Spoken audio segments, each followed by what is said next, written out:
मुस्तफा जान देने से नहीं डरते গোলামানে মুস্তাফা রাসূলের গোলামেরা কোনদিন জান দেওয়ার জন্য ভয় পায় জোরে বলেন ভয় পায় গোলামানে মুস্তাফা জান देने से नहीं डरते ये सर रह जाए या कट जाए कुछ परवाह नहीं करते জোরে বলুন না সুবহানাল্লাহ এই নিচে বসা তো দূর কি আমাদের এখানে কত বুদ্ধিজীবী মানুষেরা রয়েছে কত এলাকার স্বনামধন্য মানুষ কত পয়সাওয়ালা রিচ পিপল যাদেরকে লোক আপনার দাওয়াত করে পায় না কিন্তু নবী দিবসের মাহফিল সব কাজ কাম বন্ধ করে দোকান পাটকে ক্লোজ করে দিয়ে তারা সবাই এখানে এসে নিচে বসে আছে আল্লাহ পাক আপনাদের সকলকে আপনাদের সকলের মাকামকে আল্লাহ বুলন্দ করে দেন বলেন আল্লাহুম্মা আমিন পর্দানাশিনা আবেদা জাহেদা মা ও বোনেরা যারা এসেছেন সম্মানিতা মুহতারিমা মা ও বোনেরা আল্লাহ পাক সেই মা বোনগুলোকেও রাসূলের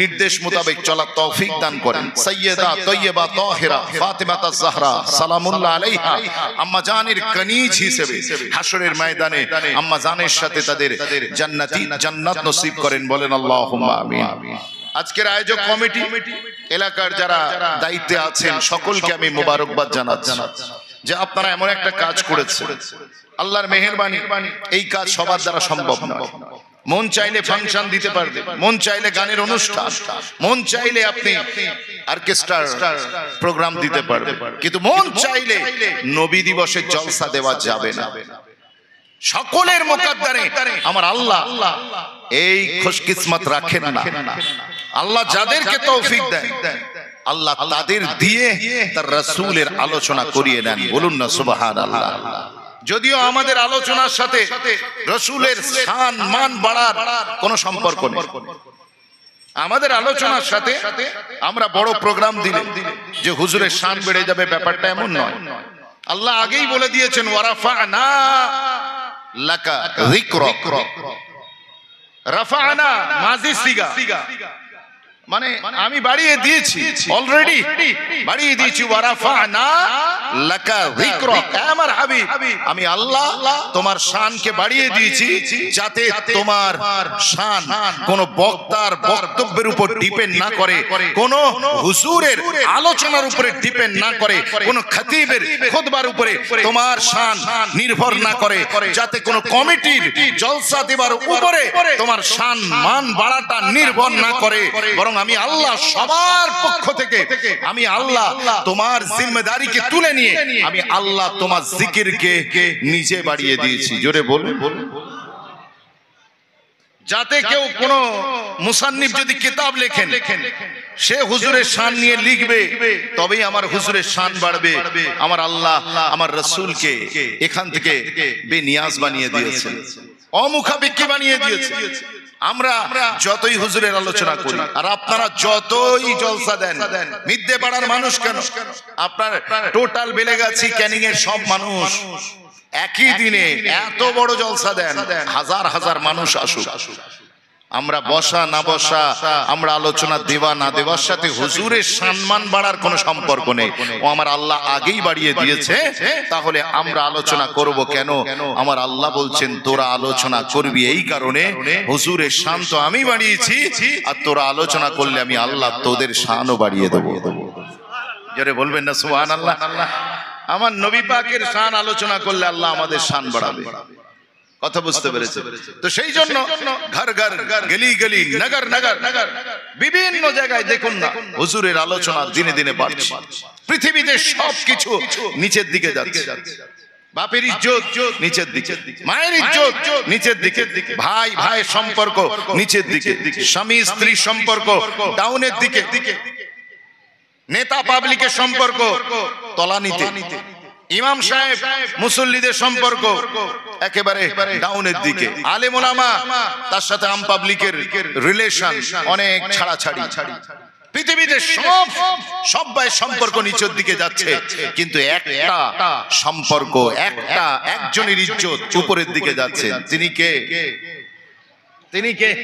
তিনি আমার রাসূলুল্লাহ সাল্লাল্লাহু আলাইহি ওয়াসাল্লাম বলুন না সুবহানাল্লাহ তার কারণ কি জানেন বাপকে ইজ্জত করার দায়িত্ব ছিল সন্তানদের বাপকে ইজ্জত করার দায়িত্ব ছিল সন্তানদের, এখন ছেলের পিলে বেয়াড়া হয়ে গেছে, বাপ মায়ের সম্মান করে না। তো সুতরাং ছেলেরা তাদের দায়িত্ব পালন করছে না।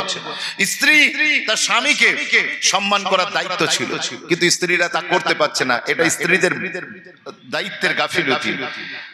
মুসল্লিরা ইমাম সাহেবকে যে কদরদানি করার দরকার ছিল নামাজ এবং নামাজের বাইরে, কিন্তু আমরা তা করতে পারিনি। এটা আমাদের দুর্বলতা। কিন্তু মনে রাখবেন, আমার নবী পাকের শান এবং ইজ্জত বাড়ানোর দায়িত্ব আল্লাহ নিয়েছেন। আমরা দায়িত্বে গাফিলতি করলেও আমার আল্লাহ কোনোদিন তার দায়িত্বে গাফিলতি করেন না। জোরে বলবেন না সুবহানাল্লাহ। সেই জন্য আমি আপনাদের সকলকে বলবো, আজকে জলসা হুজুরের শান বাড়ানোর চেয়ে আমাদের নিজেদের শান বাড়ানোর তাগিদ। আমাদের ইজ্জত আমরা ইজ্জতের সাথে বাঁচবো। এই দুনিয়াতে একমাত্র আপনার ইজ্জত পার্টি ঝান্ডাতে নয়, আপনার ইজ্জত পার্টি অফিসের সাথে জুড়ে গেলে নয়। আপনার সম্পর্ক একমাত্র দুনিয়াতে তখন আপনি পাবেন যখন আপনার মাথার উপরে মুহাম্মদে আরবীর গোলামতির ঝান্ডা থাকবে। একবার জোরে বলুন না সুবহানাল্লাহ। সাইয়েদনা ওমর ফারুক রাদিয়াল্লাহু তাআলা আনহু, যাকে আল্লাহ অর্ধ পৃথিবীর শাসক বানিয়েছিলেন, অর্ধ পৃথিবীর শাসক। আপনারা দেখছেন এখন পৃথিবীতে এই রকম কোন রাজা বাদশা নেই, এই রকম কোন প্রাইম মিনিস্টার নেই, গভর্নর নেই যার রাজত্ব এত বড় যেটা আল্লাহ পাক সাইয়েদনা ওমর ফারুককে আতা করেছিলেন। তিনি একজন আরবের ছেলে। তিনি একদিন মসজিদে নামাজ পড়াতে গিয়ে ঝরঝর করে কাঁদছেন। সাহাবারা বললেন, মা ইউবকিকা ইয়া উমর, আপনি কাঁদছেন কেন? তিনি বললেন, শোনো, मैं तो एक अरब का बेटा। আমার দ্বারা এমন একটা সময় ছিল, আমার দ্বারা 4টে উট একই কাতারে সোজাসুজি আমি দাঁড় করাতে পারতাম না। আমার বাপ খাত্তাব আমাকে বলেছিলেন, উমর তুমি এই 4টে উটকে সিরিয়ালি দাঁড় করাও। তো আমি যখন একটা উটকে দাঁড় করাই, তখন আরেকটা উট পিছনের দিকে চলে আসে। আবার বাঁ দিকেরটা ঠিক করলে ডান দিকেরটা টেড়া হয়ে যায়। আমি খাত্তাবের বেটা, এমন একটা দিন ছিল যে আমি 4টে উটকে একই কাতারে দাঁড় করাতে পারতাম না। কিন্তু আজ আল্লাহ পাক আমাকে এমন মাকাম দিয়েছে, 22 লাখ মুরব্বা মিলের মালিক আল্লাহ আমাকে বানিয়েছেন। আমার এক ডাকে 10 লক্ষ মানুষ তারা আমার পিছনে কাতার সোজা করে দাঁড়িয়ে আছে। মনে রেখে দাও দুনিয়া, এটা আমার কোন নিজের কারামতি নয়, এটা মুহাম্মদ আরবীর গোলামতির সাদকা। জোরে বলুন না সুবহানাল্লাহ। ইজ্জত আপনাকে মিলবে শুধুমাত্র রাসূলের গোলামতিতে, ইজ্জত মিলবে হুজুরের তাজকিরাতে, ইজ্জত মিলবে হুজুরের সুন্নাতে, ইজ্জত মিলবে হুজুরের ইত্তেবাতে। দুনিয়ার চার ইত্তেবা করতে মন চায়, আমি আর আপনি করিনি, কিন্তু মনে রেখে দেন আমাদের ইজ্জত কিন্তু ওইখানে নেই। ইজ্জত আছে রাসূলের সঙ্গে, ইজ্জত আছে রাসূলের ইত্তেবাতে, আনুগত্যে। আসুন আমি আপনাদের খিদমতে নবী দিবসের বিষয় নিয়ে আপনারা সবাই আলোচনা শুনছেন। নবী দিবস যখন এসেছে, আরবি মাস রবিউল আউয়াল, ঠিক কি না? আরবি মাস রবিউল আউয়াল। রবি মানে বসন্ত, রবি মানে বসন্ত। বসন্তকাল যখন এলাকায় আসে তখন সিচুয়েশন কেমন হয়? আমরা দেখি যে গাছের শুকনো পাতা ঝরে যায়, নতুন পাতা গজিয়ে ওঠে। বসন্তের আগমনে দেখবেন ভ্যাপসা গরম থাকে না, আর প্রচন্ড ঠান্ডা থাকে না। দেখবেন ওয়েদারটা এত মৃদুমন্দ বাতাস বয়।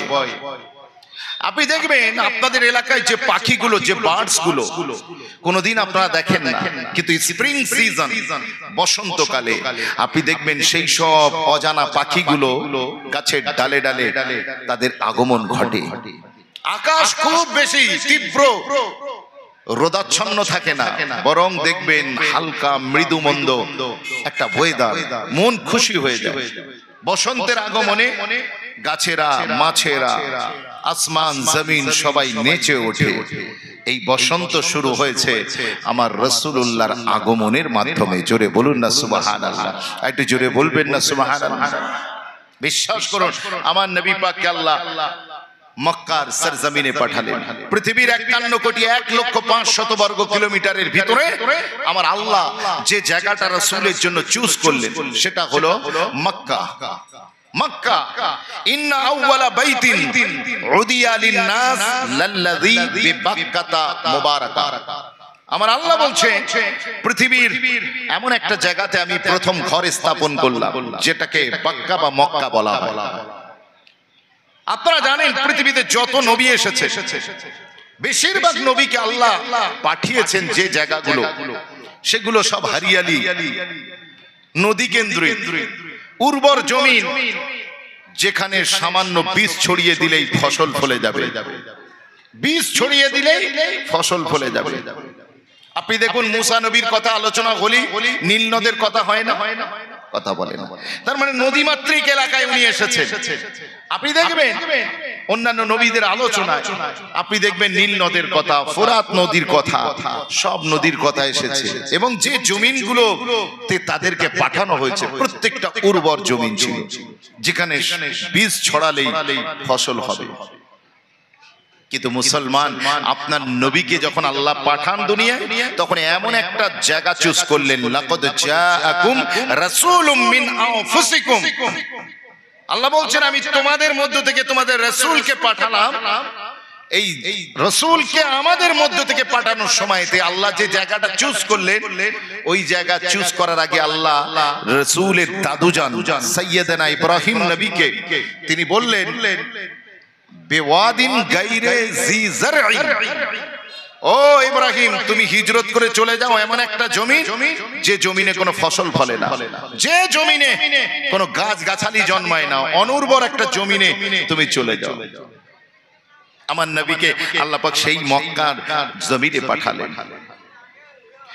মুসলমানি ছেলে মেয়েরা, আব্বারা, নওজওয়ান তরুণেরা, নবী পাকের গোলামেরা, আমার আল্লাহ প্রত্যেকটা নবীকে যে জায়গাগুলোতে পাঠিয়েছেন প্রত্যেকটা জায়গা হারিওয়ালি জমিন, উর্বর জমিন, ফসলের বীজ ছড়ালে সঙ্গে সঙ্গে আপনার গাছ হয়ে যাবে। জমিন বড় নরম, জমিন বড় উর্বর। কিন্তু আমার আপনার নবীর জন্য যে জায়গাটাকে আল্লাহ চুজ করলেন, ওই জায়গাটা পুরোটাই পাথর। নবী পাক যেখানে এলেন জায়গাটা পাথর। নবী পাক যে সম্প্রদায়ের কাছে আল্লাহ পাঠালেন সেই জাতিটাও পাথর, তাদের জবানটাও পাথর, তাদের দিলটাও পাথর, তাদের দিমাগও পাথর। আর তারা যাকে নিজেদের খোদা বলে উপাসনা করে সেই তাদের উপাস্যগুলো তারাও কিন্তু পাথর। जमीन पत्थर, ज़बां पत्थर, दिल पत्थर, दिमाग पत्थर और उनका माबूद भी पत्थर। আল্লাহ এটা কিরকম হলো?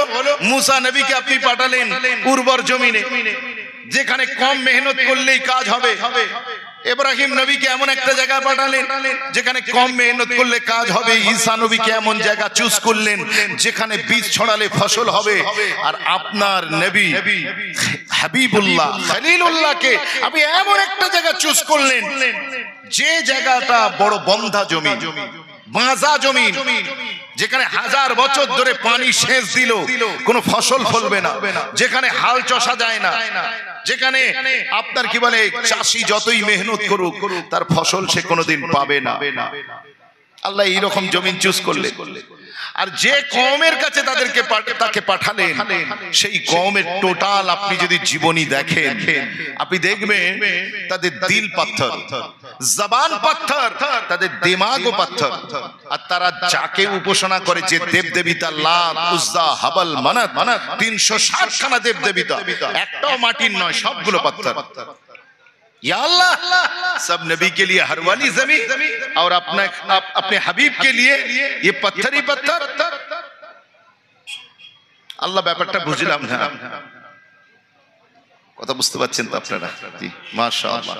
তো আমার নবী পাক সাল্লাল্লাহু আলাইহি সাল্লামকে আল্লাহ পাঠালেন মক্কা নগরীতে। মক্কায় যারা উমরায় গিয়েছেন, হাজে গিয়েছেন, আপনারা গিয়ে দেখেন খালি পাহাড় আর পাহাড় আর জমিন, কোন গাছ গাছালি আপনি দেখবেন না। শুধু মাঝে মাঝে কোন জায়গায় গ্রামের দিকে গেলে কিছু খেজুর গাছ আপনি দেখতে পারেন। অনুর্বর জমি যেখানে খুব শক্ত করে কষ্ট করে ফসল ফলাতে হয়। আর যেদিন ওখানে ন্যাচারালি ফসল ফলবে সেই দিন কিয়ামত, সেই দিনে কিয়ামতের একটা আলামত প্রকাশিত হবে। এত পাথরেলি জমি সেই দিন, আপনার কি বলে, এত পাথরেলি জমি সেখানে কোনো ফসল ফলে না। আল্লাহ সেই জায়গায় আপনার নবীকে পাঠালেন। কেন? মুসলমান মনে রেখে দেন, আমার আল্লাহ আমার পরমাত্মা বিনিয়াজ জানিয়ে দিলেন, ও দুনিয়ার মানুষ শোনো শোনো, জমিন যেমন বিচক হবে তেমন, জোরে বলুন না সুবহানাল্লাহ, আইটা জোরে হবে না সুবহানাল্লাহ, জমিন যেমন বিচক হবে তেমন।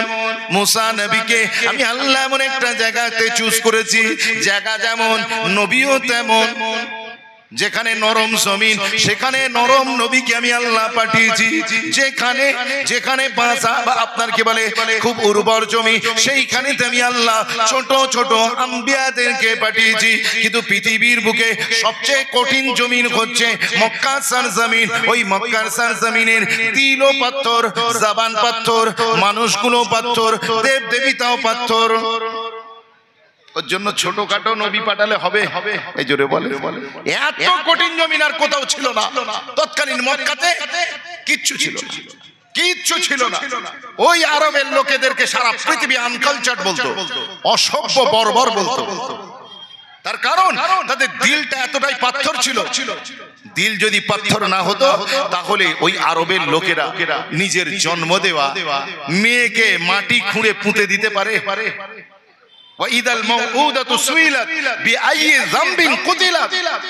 এই মাইয়েতগুলোকে, এই মাইয়েত যাদেরকে পুঁতে দিচ্ছে নিজের মেয়ে, তো দিল পাথর না হলে মায়ের গলায় দড়ি বেঁধে হিড় হিড় করে টানতে টানতে মানুষ বেচার মান্ডিতে নিয়ে যাচ্ছে। তো গুজরনে वालों ने रुक कर पूछा, यार ये क्या माजरा है, ये तेरी अम्मी लगती है, এটা তোমার মা মনে হচ্ছে? বলে হ্যাঁ এটা আমার মা। বলে এরকম গলায় দড়ি বেঁধে টানতে টানতে নিয়ে যাচ্ছ, কি ব্যাপার? বলে আমি এই আমার মাকে বেচবো বলে নিয়ে যাচ্ছি। বলে কারণ? বলে মা একটু বুড়ি হয়ে গেছে, ঘরের কাজ কাম আগের মতো করতে পারে, তাই মানুষ বেচার হাটে বিক্রি করে দেব। অন্য কারুর বাড়িতে হয় সে খাটবে, জিগিরির কাজ করবে, আমি কিছু তো বেতন স্যালারি আমি তো কিছু পাবো, এককালীন পয়সা পাবো, নয় মান্থলি কিছু পাবো।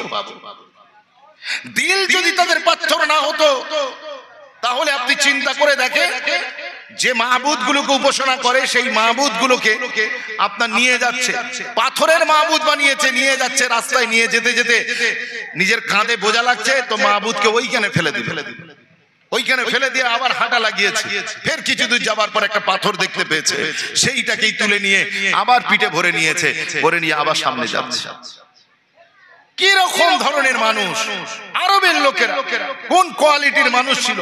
আর তাদের জবান, বিশ্বাস করুন, তাদের জবান তরবারির চেয়ে বেশি তীক্ষ্ণ ছিল।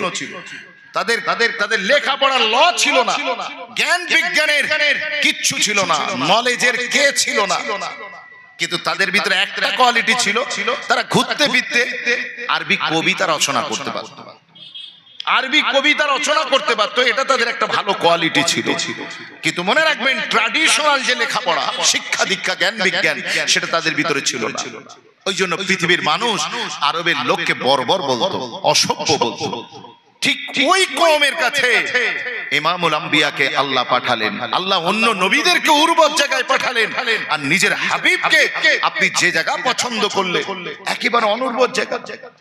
আল্লাহ বললেন, ও দুনিয়ার মানুষ শোনো, জমিন যেমন হবে বীজ তেমন হবে। আপনাদের এখানে মাওবাদী, ঝাড়গ্রামে মাওবাদী এলাকা, যারা দিনে দুপুরে ডিনামাইট ফাটায়, যে সমস্ত মাওবাদীরা, জঙ্গিরা আপনার মানুষ মারার কাজ করে, তাদের কাছে যদি বারাইপুর থানার পুলিশদের পাঠানো হয়, পায়জামা হলদে করে দেবে না, ওরা জুজে উঠতে পারবে না ওদের সাথে।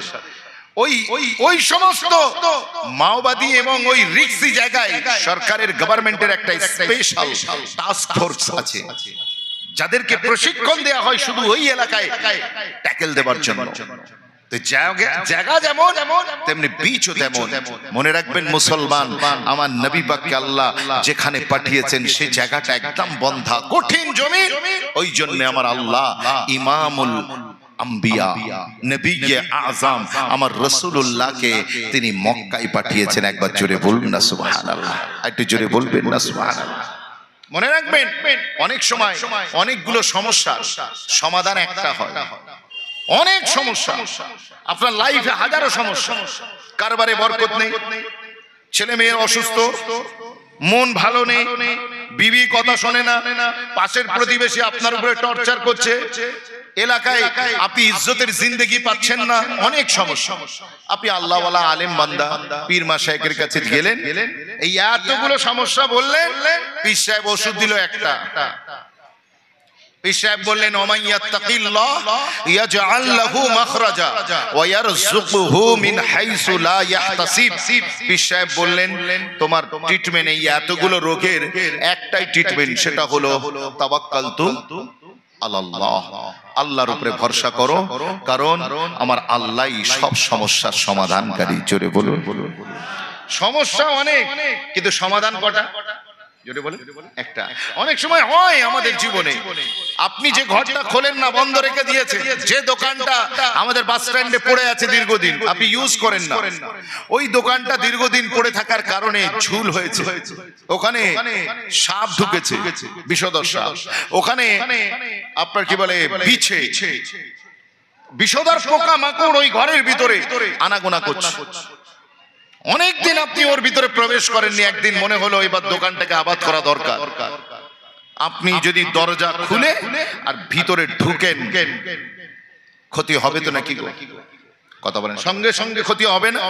তার কারণ তার ভিতরে দীর্ঘদিন পুরো ঘর, বর্ষা গিয়েছে, শীত গিয়েছে, গরম গিয়েছে, এর ভিতরে অনেক জামানা গুজার গিয়া, এর ভিতরে ঝুল হয়েছে, বিষধর জিনিস, অনেক পোকামাকড়ের বিষও লেগে থাকতে পারে। আপনি ঢুকলে হঠাৎ করে অ্যাটাক হতে পারে।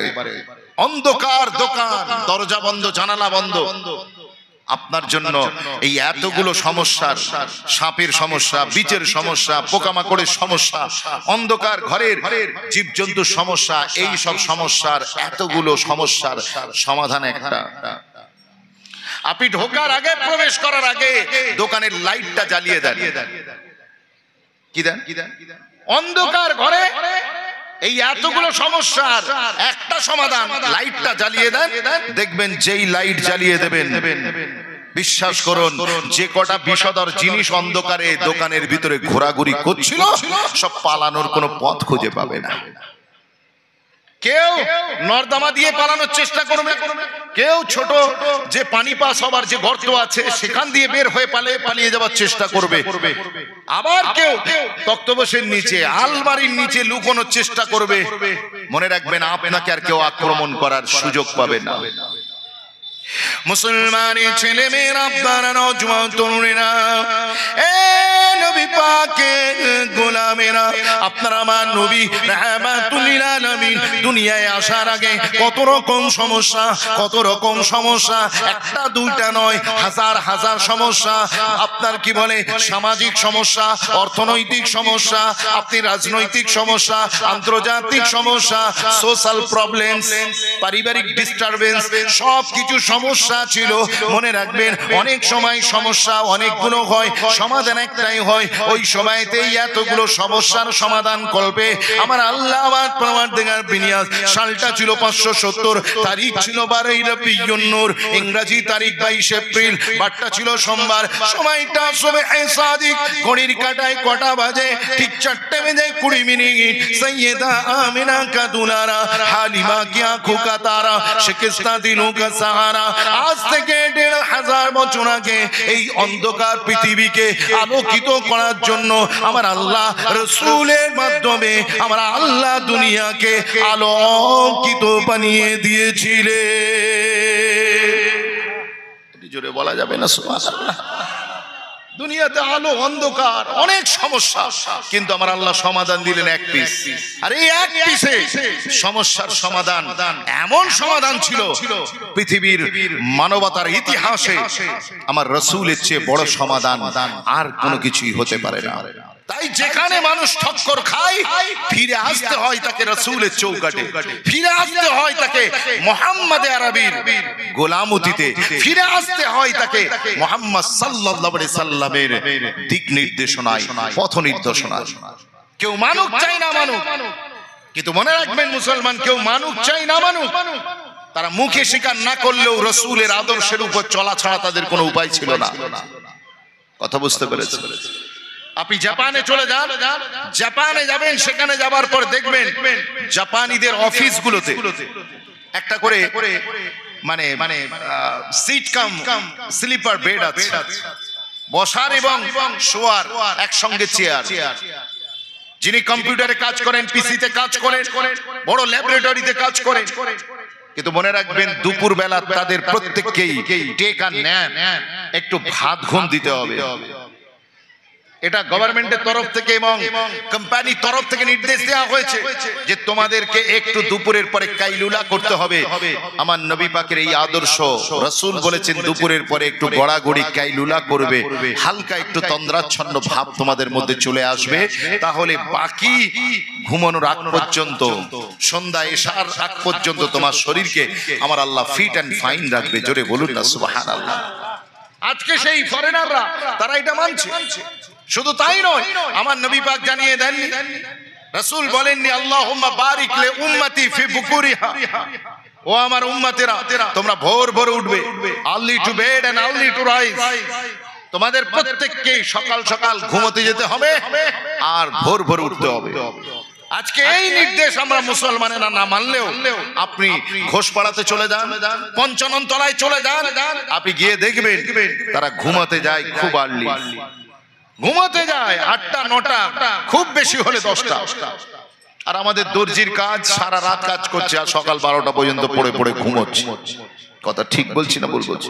এই কালচার দক্ষিণ 24 পরগনা ছিল না, এটা আমার হাওড়া জেলায় ছিল, মেটিয়াপুরে, সন্তোষপুরে ছিল, কিন্তু এখন এই দেশেও এই কালচার এসে গেছে।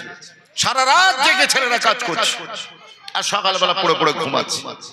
এই জাতি কি করে পৃথিবী জয় করবে? যে জাতি তার নবীর কোন দিক নির্দেশনা মেনে চলেন না, সেই জাতি পিঠ সোজা করে কি করে উঠবে? মনে রাখবেন, সকালবেলা কোন যদি স্টুডেন্ট, কোন যদি ব্যবসায়ী, কোন যদি তেলাওয়াতকারী, কোন যদি রিসাইটার সে ঘুম থেকে উঠে পড়ে, আমার আল্লাহ তার ব্রেনেতে আলফা ওয়েভ তৈরি করে দেয়। আমাদের ছেলেরা পড়ে কখন? আমাদের ছেলেরা ঘুম থেকে উঠছে 9টা 10টা 11টার সময়। যে ছেলেগুলো স্কুল যায়, কলেজ যায়, মাদ্রাসায় যায়, ইউনিভার্সিটিতে পড়ে, তারা যাচ্ছে, তারা ঘুম থেকে উঠছে 10টা 11টার সময়। তারপরে পড়তে বসছে, চতুর্দিকে রৌদ্র কোলাহল, তার পড়াশোনায় মন বসবে না। আর ওই সময় যতই আপনি চেষ্টা করুন, আপনি সেই মজা পাবেন না যেটা ভোরের বেলা উঠে আপনি পড়লে হতো। মনে রাখবেন, ভোরের বেলা আল্লাহ আমাদের ব্রেনে একটা আলফা ওয়েভ তৈরি করে দেয়, একটা ঢেউ খেলে যায় আমাদের ব্রেনে। সেই ব্রেনে যখন ঢেউ খেলা শুরু হয়, তখন আপনি একবার পড়লে আপনার সে পড়া হয়ে যাবে। 4 ঘন্টার পড়া 1 ঘন্টায় আপনি কমপ্লিট করতে পারবেন। তাহলে একজন ব্যবসায়ী সকালবেলা উঠে, যেটা দুপুর বেলা উঠে 4 ঘন্টা কাজ করলে যা হতো, ভোরে বেলা 1 ঘন্টা কাজ করলে তা হবে। আমাদের দর্জির কারিগররা তারা রাত্রে 4 ঘন্টা জেগে যে কাজটা করেছে, সকালবেলা ভোরে বেলা ফজরের নামাজ পড়ে ঘুম থেকে উঠে তারা যদি কাজটা করতো, তাহলে 1 ঘন্টা ওই কাজ শেষ হয়ে যেত। কিছু কিছু স্পেশাল জব আছে যেটা নাইটে ছাড়া হয় না, সেগুলো এক্সেপশনাল ম্যাটার। কিন্তু খামাখাই রাত জাগবো, হযরতে মোবাইলকে নিয়ে বাঁশবাগানে ফোনে বলবো আমি খাতা তুমি কলম, আমি ট্যাবলেট তুমি মলম। আমার যুবক ভাইরা এই করে করে রাত পার করবে। আমার যুবকদেরকে হাত ধরে বলে যায়, খোদা কে লিয়ে রাত জাগা বন্ধ করুন, রাত জাগা বন্ধ করুন। ঘুমিয়ে যান এশার নামাজের পরে আর ভোরে উঠে পড়ুন। লাইফের জিনা মজা এসে যাবে। আপনি আমি যে জীবন যাপন করছি, এটা মৃত্যুর জীবন, এটা মৃত্যুর জীবন। আমি আপনাদেরকে বলছি, আপনারা একদিন করে দেখুন, 1 মাস এটা করে দেখুন। তাড়াতাড়ি আর্লি বেডে চলে যান আর ভোরে ঘুম থেকে উঠুন, তারপরে দেখুন জীবনটা কত বড়, রাতটা দিনটা কত বড়, আপনি বুঝতে পারবেন। আমার আল্লাহ, আমার পরওয়ারদিগার বিনিয়াস রাসূলকে দিয়ে অনেক সমস্যার সমাধান করে দিয়েছে, অনেক সমস্যার সমাধান করে দিয়েছে।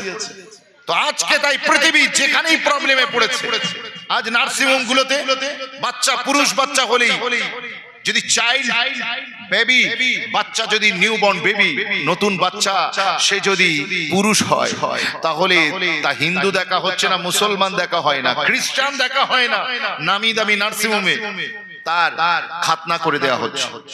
কি গো, কথা ঠিক না বল? জি, মনে রাখবেন, prevention is better than the কিউর।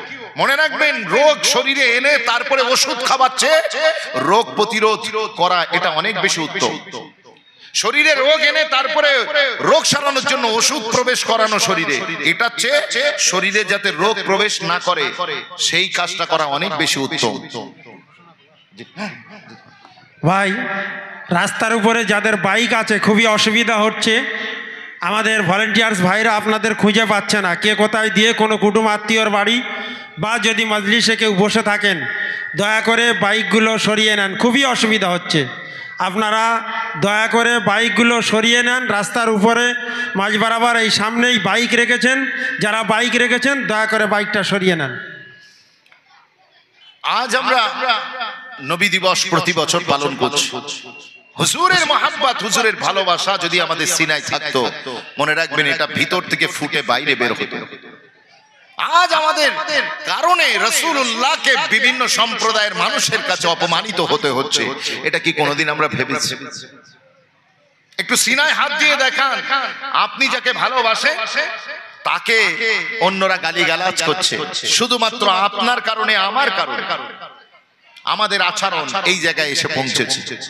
আমরা মুখে 100% দাবি করি আমরা রাসূলকে ভালোবাসি, মহাব্বত করি, কিন্তু হুজুরের কোনো আদর্শ আমাদের বাস্তব জীবনে আমরা প্রমাণ করতে পারি না। আজ সময় এসেছে এই রবিউল আউয়াল মাসে আমরা মেসেজ নিয়ে এখান থেকে বাড়ি যাব, কমসে কম হুজুরের আদর্শ আমরা বাস্তব জীবনে অ্যাপ্লাই করব, যাতে করে আমাদের নবী পাকের সম্পর্কে কেউ না কটু কথা বলে, যাতে আমাকে লোক দেখে বলে अगर गुलाम ऐसा है तो फिर इमाम कैसा है। জোরে বলবেন না সুবহানাল্লাহ। আমাকে দেখে যেন লোক আমার নবীর মাকাম বিবেচনা করে, কিন্তু আমি এমন হয়ে গেছি জবান খুললেই গালিগালাজ, জবান খুললেই মিথ্যা কথা, জবান খুললেই ঝুট। বিল ক্লিনটনের বিরুদ্ধে, আমেরিকার প্রেসিডেন্ট বিল ক্লিনটনের বিরুদ্ধে আমেরিকার লোক রাস্তায় নেমেছিল, কিসের কারণে? উনি একটা মিথ্যা কথা বলে ফেলেছিলেন। উনি একটা মিথ্যা কথা বলে ফেলেছিলেন বলে ওনার বিরুদ্ধে আমেরিকার লোক রাস্তায় দাঁড়িয়ে বিক্ষোভ দেখিয়েছে যে আপনি যাই করেন নাই করেন, আপনি দুর্নীতিগ্রস্ত হতে পারেন, আপনি অসৎ হতে পারেন, আপনার ক্যারেক্টার লেস হতে পারে, কিন্তু আপনি মিথ্যা কথা বলতে পারেন কি করে? আপনি জাতির সঙ্গে ধোঁকাবাজি করতে পারেন না, আপনি মিথ্যা কথা বলতে পারেন না। শেষ পর্যন্ত বিল ক্লিনটনকে ক্ষমা চাইতে হয়েছিল তার ক্ষমতার আমলে, যে আমার আই এম সরি, আমার ভুল হয়েছে, আই ওয়াজ রং। তিনি মাপ চেয়েছেন জাতির কাছে যে মিথ্যা বলা আমার ঠিক হয়নি। একটা নন মুসলিম কান্ট্রি যাদের সঙ্গে ইসলামের কোনো সম্পর্ক নেই, তারা রাসূলের সিরাত সুরাতকে কেমন আঁকড়ে ধরেছে দেখুন। আর আজকে আপনি মুসলিম মহল্লায় চলে যান, ঝুট পে ঝুট, ঝুট পে ঝুট, আপনি সত্য কথা কারোর কাছ থেকেও শুনবেন না। আমি হাতে ধরে বলে যাই, জাপান একটা কান্ট্রির নাম। আপনারা জানেন জাপান বুদ্ধিস্ট ধর্ম অনুসরণ করে, বৌদ্ধ ধর্মের মানুষ। জাপানের মোড়ে মোড়ে আপনি দেখবেন, জাপানের মোড়ে মোড়ে সব নেশার আড্ডাখানা, বার আছে, মদের আড্ডাখানা, মদ বিক্রি হয়। কিন্তু বিশ্বাস করুন জাপানের মানুষ এত মদ খায়, ওরা মদের আড্ডায় বসেও ওরা কোনোদিন মিথ্যা কথা বলে না। কারণ কদিন আগে যে সার্ভে বেরিয়েছে, survey tells us Japan is the top country around the world that is স্পিকস truth. তারা সত্য কথা বলে, বিশ্বাস করুন তারা সত্য কথা বলে জাপানের মানুষ। আর আজকে আমরা ক্যানিং থেকে শুরু করে আমার হাওড়া জেলা পর্যন্ত আমরা এমন মুসলমান ও মাতাল মদের আড্ডায় বসেও তিনি মিথ্যা কথা বলেন না, আর আমরা মসজিদে বসেও মিথ্যা বলতে ছাড়ি না। এই হচ্ছে আমাদের আখলাক, এই হচ্ছে আমাদের চরিত্র। যদি এই চরিত্রের পরিবর্তন না হয়, আপনি বলুন এই যে আমরা এত লাখ টাকা জলসায় ব্যয় করছি, আমরা যা ইনভেস্ট করছি সেখান থেকে কি পাচ্ছি, সেখান থেকে কি পেলাম? আমরা মানুষকে ক্ষমা করতে পারি না, মানুষকে মাফ করতে পারি না। আমরা কারোর ভুল পেলে, এমনকি বাইরের কথা আপনি ছেড়ে দেন, মসজিদের ভিতরে যান, মসজিদের ভিতরে আপনি চলে যান, গিয়ে আপনি দেখবেন মসজিদের মধ্যে যদি খোদা না খাস্তা কারোর নামাজ হালতে মোবাইল বেজে ওঠে, রিং বেজে ওঠে, প্রথম রাকাতে রিং বেজে উঠেছে, নামাজি নামাজ পড়ছে, পুরো সূরা কিরাত কমপ্লিট, প্রথম রাকাত শেষ, দ্বিতীয় রাকাত শেষ, তৃতীয় রাকাত শেষ, চতুর্থ রাকাত শেষ, মুয়াজ্জিন সালাম ফেরাচ্ছে, পাঁচ থেকে মুরব্বী নামাজি যিনি যার রিং বেজে উঠেছে তার প্রতি এমন ভাবে তাকায় মনে হয় তার বাড়ি থেকে কিছু টাকা চুরি করেছে। কি গো, কথা ঠিক কিনা? এমন হয় অট্টগোল করে নামাজিরা, মনে হয় সে কত না বড় অন্যায় করে ফেলেছে। আমরা মসজিদে আল্লাহর ঘরে একজন ভুলে মোবাইল অফ করতে ভুলে গিয়েছে, জামাতে তাড়াহুড়ো ছিল, দাঁড়িয়ে গিয়েছে, আমরা মাফ করতে পারি না?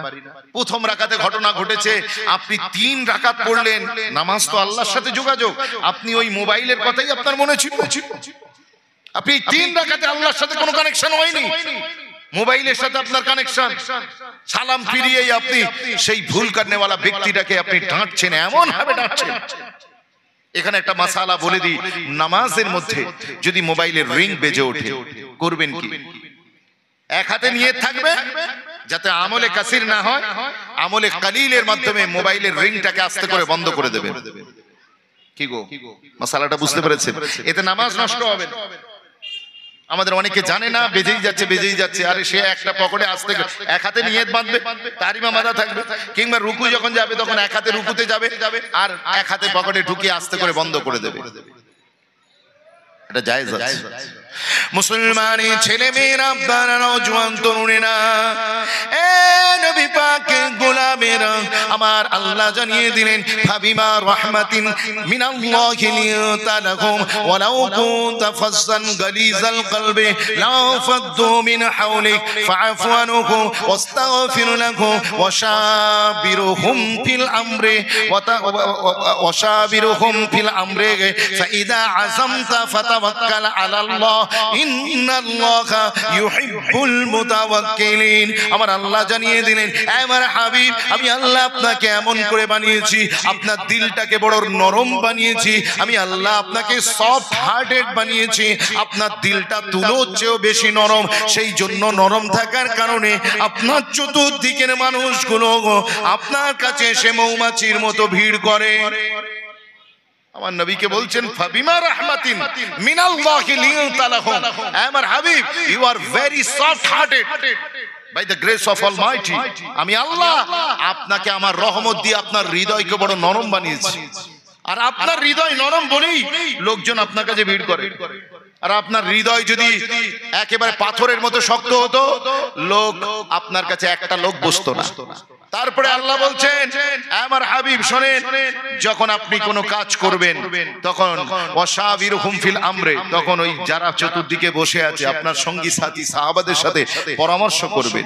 আর কি করবেন? ফাআফু আনহুম, তাদের মাধ্যমে কোনো অপরাধ ঘটে গেলে, গুনাহ হয়ে গেলে, আপনার প্রতি কোনো বেয়াদবি হয়ে গেলে তাদেরকে ক্ষমা সুন্দর দৃষ্টিতে দেখবেন। যদি বলবেন না, তাই তো হযরতে আনাস বিন মালিক রাদিয়াল্লাহু তাআলা আনহু তিনি বলেন, খাদিমতুন নবিয়্যা সাল্লাল্লাহু আলাইহি ওয়াসাল্লাম 10 সানাওয়াত, আমি রাসূলুল্লাহর খিদমত করেছি 10 বছর। কারণ আমার মা হযরতে উম্মে সুলাইম রাদিয়াল্লাহু তাআলা আনহু তিনি মদিনা শরীফে রাসূল হিজরত করার পরে তিনি এসে বলেছিলেন, ইয়া রাসূলুল্লাহ, ইয়া হাবিবাল্লাহ, হুজুর, এই যে আমার বেটা আনাস, আমি এটাকে আপনাকে আপনার জন্য গিফট করে দিলাম। জোরে বলো। মদিনা শরীফে হুজুর যখন পৌঁছেছে, যে যে যা পারে হুজুরকে হাদিয়া করেছে। কেউ বাড়ির লাউ, কেউ খেজুর, যে যেমন পারে, কেউ একটা বালিশ, হুজুরকে সব হাদিয়া তোহফা নজরানা নিয়ে এসেছে।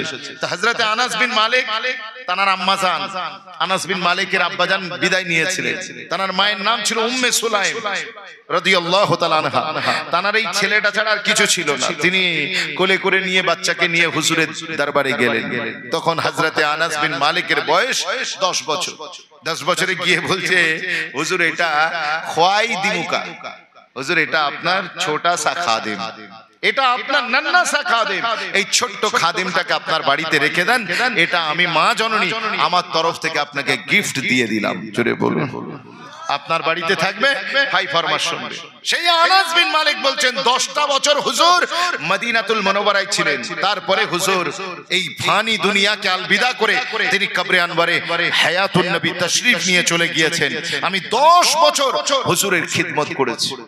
কিন্তু হুজুর একদিনের জন্য আমাকে কখনো তিনি কোনো কাজ করার পরে বলেননি যে কেন করলে, আর যদি কোনো কাজ না করি তো হুজুর কোনোদিন বলেননি যে তুমি কেন করলে না। জোরে বলবেন না। 10টা বছর, এটা কি একটা দুটো দিন, 10টা বছর ছোট্ট খাদেম আনাসকে কোনোদিন তিনি বলেননি, ডাঁটেননি, তাড়া দেননি, তিনি তার উপরে রাগঝাল করেননি। যখনই ছোট মানুষ কোনো ভুল করেছে, অন্যায় করেছে, হুজুর আমার তাকে মাফ করে দিয়েছেন, দরগুজার করেছেন। এটাই হলো নবাবী আদর্শ। আজ স্বামী ভুল করলে স্ত্রী মাফ করতে চায় না, স্ত্রী ভুল করলে স্বামী তারে মাফ করে না, বাপ ভুল করলে সন্তানের কাছে সেই বাপ অপরাধী বাপ, আবার সন্তানেরা ভুল করলে বাপের কাছে ওই সন্তান ছেঁচড় সন্তান হয়ে যায়। খোদাকে নিয়ে আমরা মাফ করতে শিখি, ক্ষমা করতে শিখি। বিশ্বাস করুন, সেই আনাস বিন মালিক বলছেন এক তারিখে হুজুর আমাকে বললেন, আনাস তুমি অমুক জায়গায় যাও। আমার মনে ছিল আমি যাব, কারণ হুজুরের কোনো কথা আমি ফেলতে পারি না, কিন্তু মুখে আমি বললাম যে হুজুর না, আমি যেতে পারবো না, আমি যাব না। হুজুর কিচ্ছু বললেন না, কিচ্ছু বললেন না। মনে আমার ছিল যে আমি ওই জায়গায় যাব, কিন্তু মুখে বললাম দেখি হুজুর কি বলে। আমি বললাম আমি যাব না, এই বলে বসেছিলাম। দীর্ঘ সময় পার হয়ে গেল। তারপরে আস্তে আস্তে আস্তে আস্তে উঠে আমি বেরুচ্ছি আর বলছি হুজুর আমি আসছি বলে আমি বেশ কিছু দূর গিয়েছি। গিয়ে মদিনার রাস্তায় বাচ্চারা সব খেলাধুলা করছিল, মদিনার রাস্তায় বাচ্চারা খেলাধুলা করছিল। ওই খেলা আমিও মেতে গেলাম, আমিও খেলা দেখতে শুরু করে দিয়েছি। সকাল গড়িয়ে দুপুর, দুপুর গড়িয়ে আসর হয়ে গেল।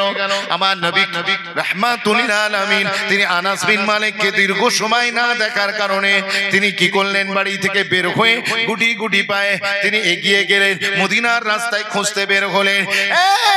জুয়ান তরুণেরা, এই রকম নবী আপনি কোথায় পাবেন, এই রকম মনিব আপনি কোথায় পাবেন? আপনার আমার নবী ওই সময়তে তিনি গুটি গুটি পায়ে মদিনার বাজারের দিকে গেলেন। গিয়ে দেখতে পেলেন এক জায়গায় বাচ্চারা খেলাধুলা করছে। আল্লাহ নবী খুঁজতে লাগলেন, ওর ভিতরে দেখলেন আনাস ওখানে দাঁড়িয়ে আছে। আমার নবী পাক সঙ্গে সঙ্গে পিছন থেকে গিয়ে আনাসের পিঠে একটু বাড়ি দিলেন। দেবার সাথে সাথে আনাস ঘুরে দেখেন না হুজুর। সঙ্গে সঙ্গে হযরত আনাস বিন মালিক বলছেন, আমি দেখলাম হুজুরের ঠোঁট মোবারকে মুচকি হাসির ঝলক। এটা জোরে বলা যাবে না। ওই সময়তে আমার নবী আমাকে জিজ্ঞাসা করলেন, আনাস তুমি কি ওইখানে যাওনি? আমি বললাম হুজুর আমি এক্ষুনি যাচ্ছি। এই বলার সাথে সাথে রাসূল পাক সাল্লাল্লাহু আলাইহি ওয়াসাল্লাম তিনি আমাকে এত সময় দের করার কারণে, এত লেট করার কারণে, তার হুকুম অমান্য করার কারণে, তার সময় ব্যয় করে দেবার কারণেও আমার নবী পাক এতটুকু আমার প্রতি অসন্তুষ্ট হলেন না, বরং খুশি মনে তিনি হুজরা শরীফে ফিরে এলেন। এই নওজোয়ান তরুণেরা, আজ মুসলমানের ভিতরে অনেক গুণ আছে, অনেক ভালো ভালো গুণ আছে, কিন্তু মুসলমানের ভিতরে সবচেয়ে যে গুণটা অনুপস্থিত, যেটা হারিয়ে যাচ্ছে, সেটা হলো ক্ষমা করার গুণ, মাফ করে দেওয়ার গুণ। মানুষকে মাফ করবে। ভাই ভাই ঝগড়া বলে তোর ভিটেতে আমি জীবনে পা দেব না। কি কথা ঠিক কিনা? জি, শ্বশুর জামাই ঝগড়া, বলছে তুমি মরে গেলে আমি তোমার মরা মুখ দেখতে চাই না। এগুলো মুখের ভাষা, এগুলো ভাষা। আল্লাহ আমাদেরকে বোঝার তৌফিক দান করুন। মনে রাখবেন এটা জান্নাত নয়, এখানে প্রবলেমস থাকবেই থাকবে, প্রবলেমস থেকে কেউ মুক্ত নয়। এমন কি আমার রাসূল পাক সাল্লাল্লাহু আলাইহি সাল্লামের হুজরা শরীফের ভিতরেও আল্লাহ পাক উম্মতের জন্য দর্শ রেখেছিলেন।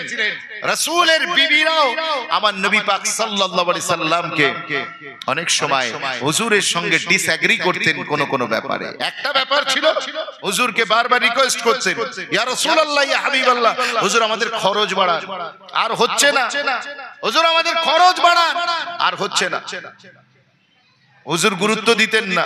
একদিন, দুই দিন, 5 দিন, 7 দিন, কয়েকবার বলার পরে আমার নবী পাক সাল্লাল্লাহু আলাইহি সাল্লাম বিবিদের সবাইকে ডাকলেন, ডেকে বললেন, আমি যেমন আমি তেমন, আমি যেমন আমি তেমন, আমার দুনিয়ার এই অবস্থা, আমার ঘর যেমন, আমার জীবনযাত্রা লাইফস্টাইল যেমন, এটা যদি মেনে নিতে পারো আলহামদুলিল্লাহ। যদি না মানতে পারো, তোমরা বলছো আমাদের পয়সা বাড়াতে হবে, খরচ বাড়াতে হবে, আমি রাসূল পাক সাল্লাল্লাহু আলাইহি সাল্লাম আল্লাহ যা দিয়েছেন তাতে আমি খুশি। জোরে বলুন। আর সেই খুশিতে তোমাদেরকে খুশি থাকতে হবে। আর যদি তোমরা তাতে রাজি না হও তাহলে বলো কে কে রাজি নয়, তোমরা নামটা বলো, আমি তোমাদের এককালীন বিরাট খরপোশ দেব, বিরাট খরপোশ দিয়ে দেবো, দিয়ে তোমাদেরকে বিদায় করে দেব, তোমাদেরকে তালাক দিয়ে দেব। কে কে আছো চিন্তা করে বলো। এইখানে থাকলে, আমার ঘরে থাকলে রাসূল পাবে, আল্লাহ পাবে, আখিরাত পাবে। আর যদি তুমি মনে করো যে এখান থেকে বেরিয়ে তুমি দুনিয়া পেতে চাও, আরো বেশি পয়সা, আরো বেশি খরচ, আরো বেশি হাইফাই লাইফস্টাইল যদি তুমি চাও, সেটা হলো দুনিয়া। তুমি দুনিয়া চাও না আখিরাত চাও? You must decide right now. তোমাদেরকে এক্ষুনি সিদ্ধান্ত নিতে হবে। ইয়া নিসা আন-নবী, ও নবীদের স্ত্রীরা, তোমরা সিদ্ধান্ত নাও। আমার নবী পাককে আল্লাহ কোরআনে জানিয়ে দিলেন, আমার হাবিব, আমার হাবিব আপনার বিবিদেরকে অপশন দেন, ওরা দুনিয়া চায় না আখিরাত চায়। এই যে নবীদের বিবি, আমাদের আম্মা জানমা, যারা কোটি কোটি উম্মতের মা, জননী, তানারা এই প্রস্তাব দিচ্ছেন। মনে রাখবেন, এই সবগুলো আমার আল্লাহ উম্মতকে শেখাচ্ছেন যে ঘরে যখন সমস্যা দেখা দেবে তখন কিভাবে তার সমাধান করতে হবে, কিভাবে সেটাকে হ্যান্ডেলিং করতে হবে, এগুলো শেখাচ্ছেন। যদিও নবীর বিবিরা আখিরাতকেই গুরুত্ব দেন, যদিও নবীর বিবিরা রাসূলকে গুরুত্ব দেন, যদিও নবীর বিবিরা আমাদের আম্মা জানেরা, তাদের কাছে আল্লাহ, রাসূল এবং আখিরাত ছাড়া আর কিছু প্রিয় নয়, কিন্তু তারপরেও এগুলো জীবনে ঘটেছে। এই ঘটার মাধ্যমে উম্মতকে তালিম দেওয়া উদ্দেশ্য। একবার জোরে বলা যাবে না সুবহানাল্লাহ? আমাদের ঘরেও আমাদের বিবিরা কি বলছে? আমাদের বিবিরা তারা অসন্তুষ্ট। আমি কিনে এনে দিচ্ছি বেনারসি, তাতেও সে হচ্ছে না খুশি, সে অসন্তুষ্ট। তাকে কিভাবে মানাতে হবে, তাকে কিভাবে মানাতে হবে, তার এই অসন্তুষ্ট কিভাবে ক্ষমা করতে হবে? কথা বুঝতে পেরেছেন? নিজেদের ভিতরে মাঝে মাঝে বনিমনা হয় না, অশান্তি দেখা দেয়। মনে রাখবেন, স্বামী আর স্ত্রী যদি অশান্তি না হয়, কিসের সংসার? এটা দুনিয়া, এ তো অশান্তি থাকবেই। কিন্তু মনে রাখবেন, আপনাকে এটা জান্নাত নয়। এখানে যে সুখ আর সুখ এমনটি নয়, কখনো রোদ, কখনো বৃষ্টি, কখনো রৌদ্র, কখনো মেঘলা, আলো আধারের খেলা। এখানে সবকিছু থাকবে। মানিয়ে নিয়ে, গুছিয়ে নিয়ে আপনাকে আর আমাকে চলতে হবে। বিশ্বাস করুন, আমার নবী পাক সাল্লাল্লাহু আলাইহি সাল্লাম হযরতে আনাস বিন মালিক রাদিয়াল্লাহু তাআলা আনহুকে ক্ষমা করে দিলেন। আমার নবী তার লাইফে কোনোদিন কোনো মেয়ের গায়ে হাত তোলেননি। সেটা নিজের কন্যা হতে পারে, নিজের স্ত্রী হতে পারে। আবার তিনি কোন খাদেমের গায়ে হাত তোলেননি, পৃথিবীর কোন মানুষের গায়ে তিনি হাত তোলেননি, যুদ্ধের ময়দান ছাড়া। আমার রাসূল কখনো তরবারি হাতে নেননি। বলুন না সুবহানাল্লাহ। যুদ্ধের ময়দান ছাড়া আমার রাসূল কোনদিন তরবারি হাতে নেননি। বিশ্বাস করুন, আমার নবী পাক সাল্লাল্লাহু আলাইহি সাল্লাম মানুষকে ক্ষমা করেছেন, মাফ করেছেন, দরগুজার করেছেন। আজ আমরা কেউ কাউকে মাফ করতে চাই না, মাফ করতে চায় না। যিনি মাফ করেন না তিনি অনেক বড় মনের মানুষ, তিনি নিশ্চিন্তে ঘুমাতে পারেন। আর যে লোকটা মাফ করতে পারে না, ক্ষমা করতে পারে না, তার রাতে ঘুম হয় না, রাতে ঘুম হয় না। তার কারণ আপনার পিঠে যদি 50 কেজি, 60 কেজি, 100 কেজি ওজনের একটা বোরা চাপিয়ে দেওয়া হয়, আপনি দ্রুত হাঁটবেন না আস্তে আস্তে হাঁটবেন? জোরে বলেন, আস্তে আস্তে। কিন্তু যে লোকটা পিঠে কিছু নেই, পুরো free, hand free, shoulder free, সেই লোকটার তেজ দেখেছেন কেমন দ্রুত গতিতে সে হাঁটবে, দৌড়াবে, ছুটবে, কোনো সমস্যা নেই। যে লোকটা দিলের উপরে এত বোঝা, প্রতিবেশীর উপরে তার দুঃখ, ক্ষোভ, রাগ, প্রতিবেশীর উপরে তার রাগ, পাড়া প্রতিবেশীর উপরে রাগ, মহল্লাবাসীর উপরে রাগ, দোকানদারের উপরে রাগ, সবজিওয়ালার উপরে রাগ, সবার উপরে রাগ, বিবির উপরে রাগ, বাচ্চাদের উপরে রাগ। সে ঘুমাবে কি করে? তার তো দিল ভারী হয়ে গেছে, দিল বোঝা হয়ে গেছে। আমার নবী হযরতে আনাস বিন মালিককে বলেন, আনাস, তুমি যদি সম্ভব হয় সকালবেলা ঘুম থেকে উঠবে, উম্মতের কোন ব্যক্তি রাগ, কোন ব্যক্তির ব্যাপারে ক্ষোভ, দুঃখ যেন তোমার হৃদয়ে না থাকে, তুমি সবাইকে মাফ করে দেবে। আমি রাসূল বলছি, এটা আমার সুন্নাহ। জোরে বলুন, আর একটু জোরে বলুন না সুবহানাল্লাহ। আজ নবী দিবসের জলসা, আজ যার সাথে বাড়ি যান, বাড়ি গিয়ে যার সাথে আপনার মনে হয়েছে যে আমার কথার কারণে কষ্ট পেয়েছে, আমার আচার ব্যবহার এসে কষ্ট পেয়ে চলে গিয়েছে, মনে হয় ওই লোকটা আমার উপরে অসন্তুষ্ট হয়ে আছে, আজকে ফোনটা মেলাবেন, ফোনটা মেলাবেন, মিলিয়ে বলবেন, সালাম দিয়ে বলবেন, ভাই নবী দিবসের জলসায় গিয়েছিলাম, যে নবী এসেছেন মানুষকে দরগুজার করতে, ক্ষমা করতে শিখিয়েছেন, সেই রাসূল পাক সাল্লাল্লাহু আলাইহি ওয়াসাল্লামের মাহফিল আমি শুনেছি। আজকে এই রবিউল আউয়াল মাসে আর কোনো ভেদাভেদ রাখবো না, আমিও তোমাকে মাফ করে দিলাম। একবার জোরে বলুন না সুবহানাল্লাহ। বিশ্বাস করুন, যদি এই মাফটা করতে পারি তাহলে ওয়াল্লাহি রাব্বিল কাবা, কাবার মালিক আল্লাহর কসম, আপনি নিশ্চিত থাকেন, আপনি দুনিয়ার মানুষকে যখন মাফ করেছেন তখন আপনি নিশ্চিত থাকেন আমার আল্লাহও আপনাকে মাফ করে দিয়েছে। হুজুরের উপরে কম অত্যাচার, কম জুলুম, কিন্তু আমার নবী সবচেয়ে উত্তম আদর্শ ক্ষমা করে দেওয়া, ক্ষমা করে দেওয়া। জি, এমন কি ওহদের ময়দানে নিজের প্রিয় চাচা হযরতে হামজা রাদিয়াল্লাহু তাআলা আনহু, সাইয়্যিদুশ শুহাদা, তানার বুক ফেড়ে কলিজা চিবিয়ে খেয়েছিলেন যিনি, তার নাম কি? হিন্দা। সেই হিন্দা পরবর্তীতে ঈমানের কালমা পড়ে মুসলমান হয়েছিল, কিন্তু নবী বলেছিলেন তুমি যেন খবরদার আমার সামনে আসবে না, আমি তোমাকে মাফ করে দেব, কিন্তু তুমি আমার চেহারার সামনে আসবে না, কারণ তোমাকে দেখলে মুঝে মেরা চাচা ইয়াদ আতা হ্যায়। বলুন না সুবহানাল্লাহ। কেউ মাফ করতে পারবে, কেউ ক্ষমা করতে পারবে? আল্লাহু আকবার কবীরা। এ মুসলমানের ছেলে মেয়েরা, নওজোয়ান তরুণেরা, মক্কা সরজমিনে আপনারা আমার নবী দো জাহানের বাদশা, একদিন মনে তামান্না জাগলো কাবা শরীফের ভিতরে নামাজ পড়বো, কাবার ভিতরে আমি নামাজ পড়বো, কাবার ভিতরে আমি আমার রবকে সিজদা দেব।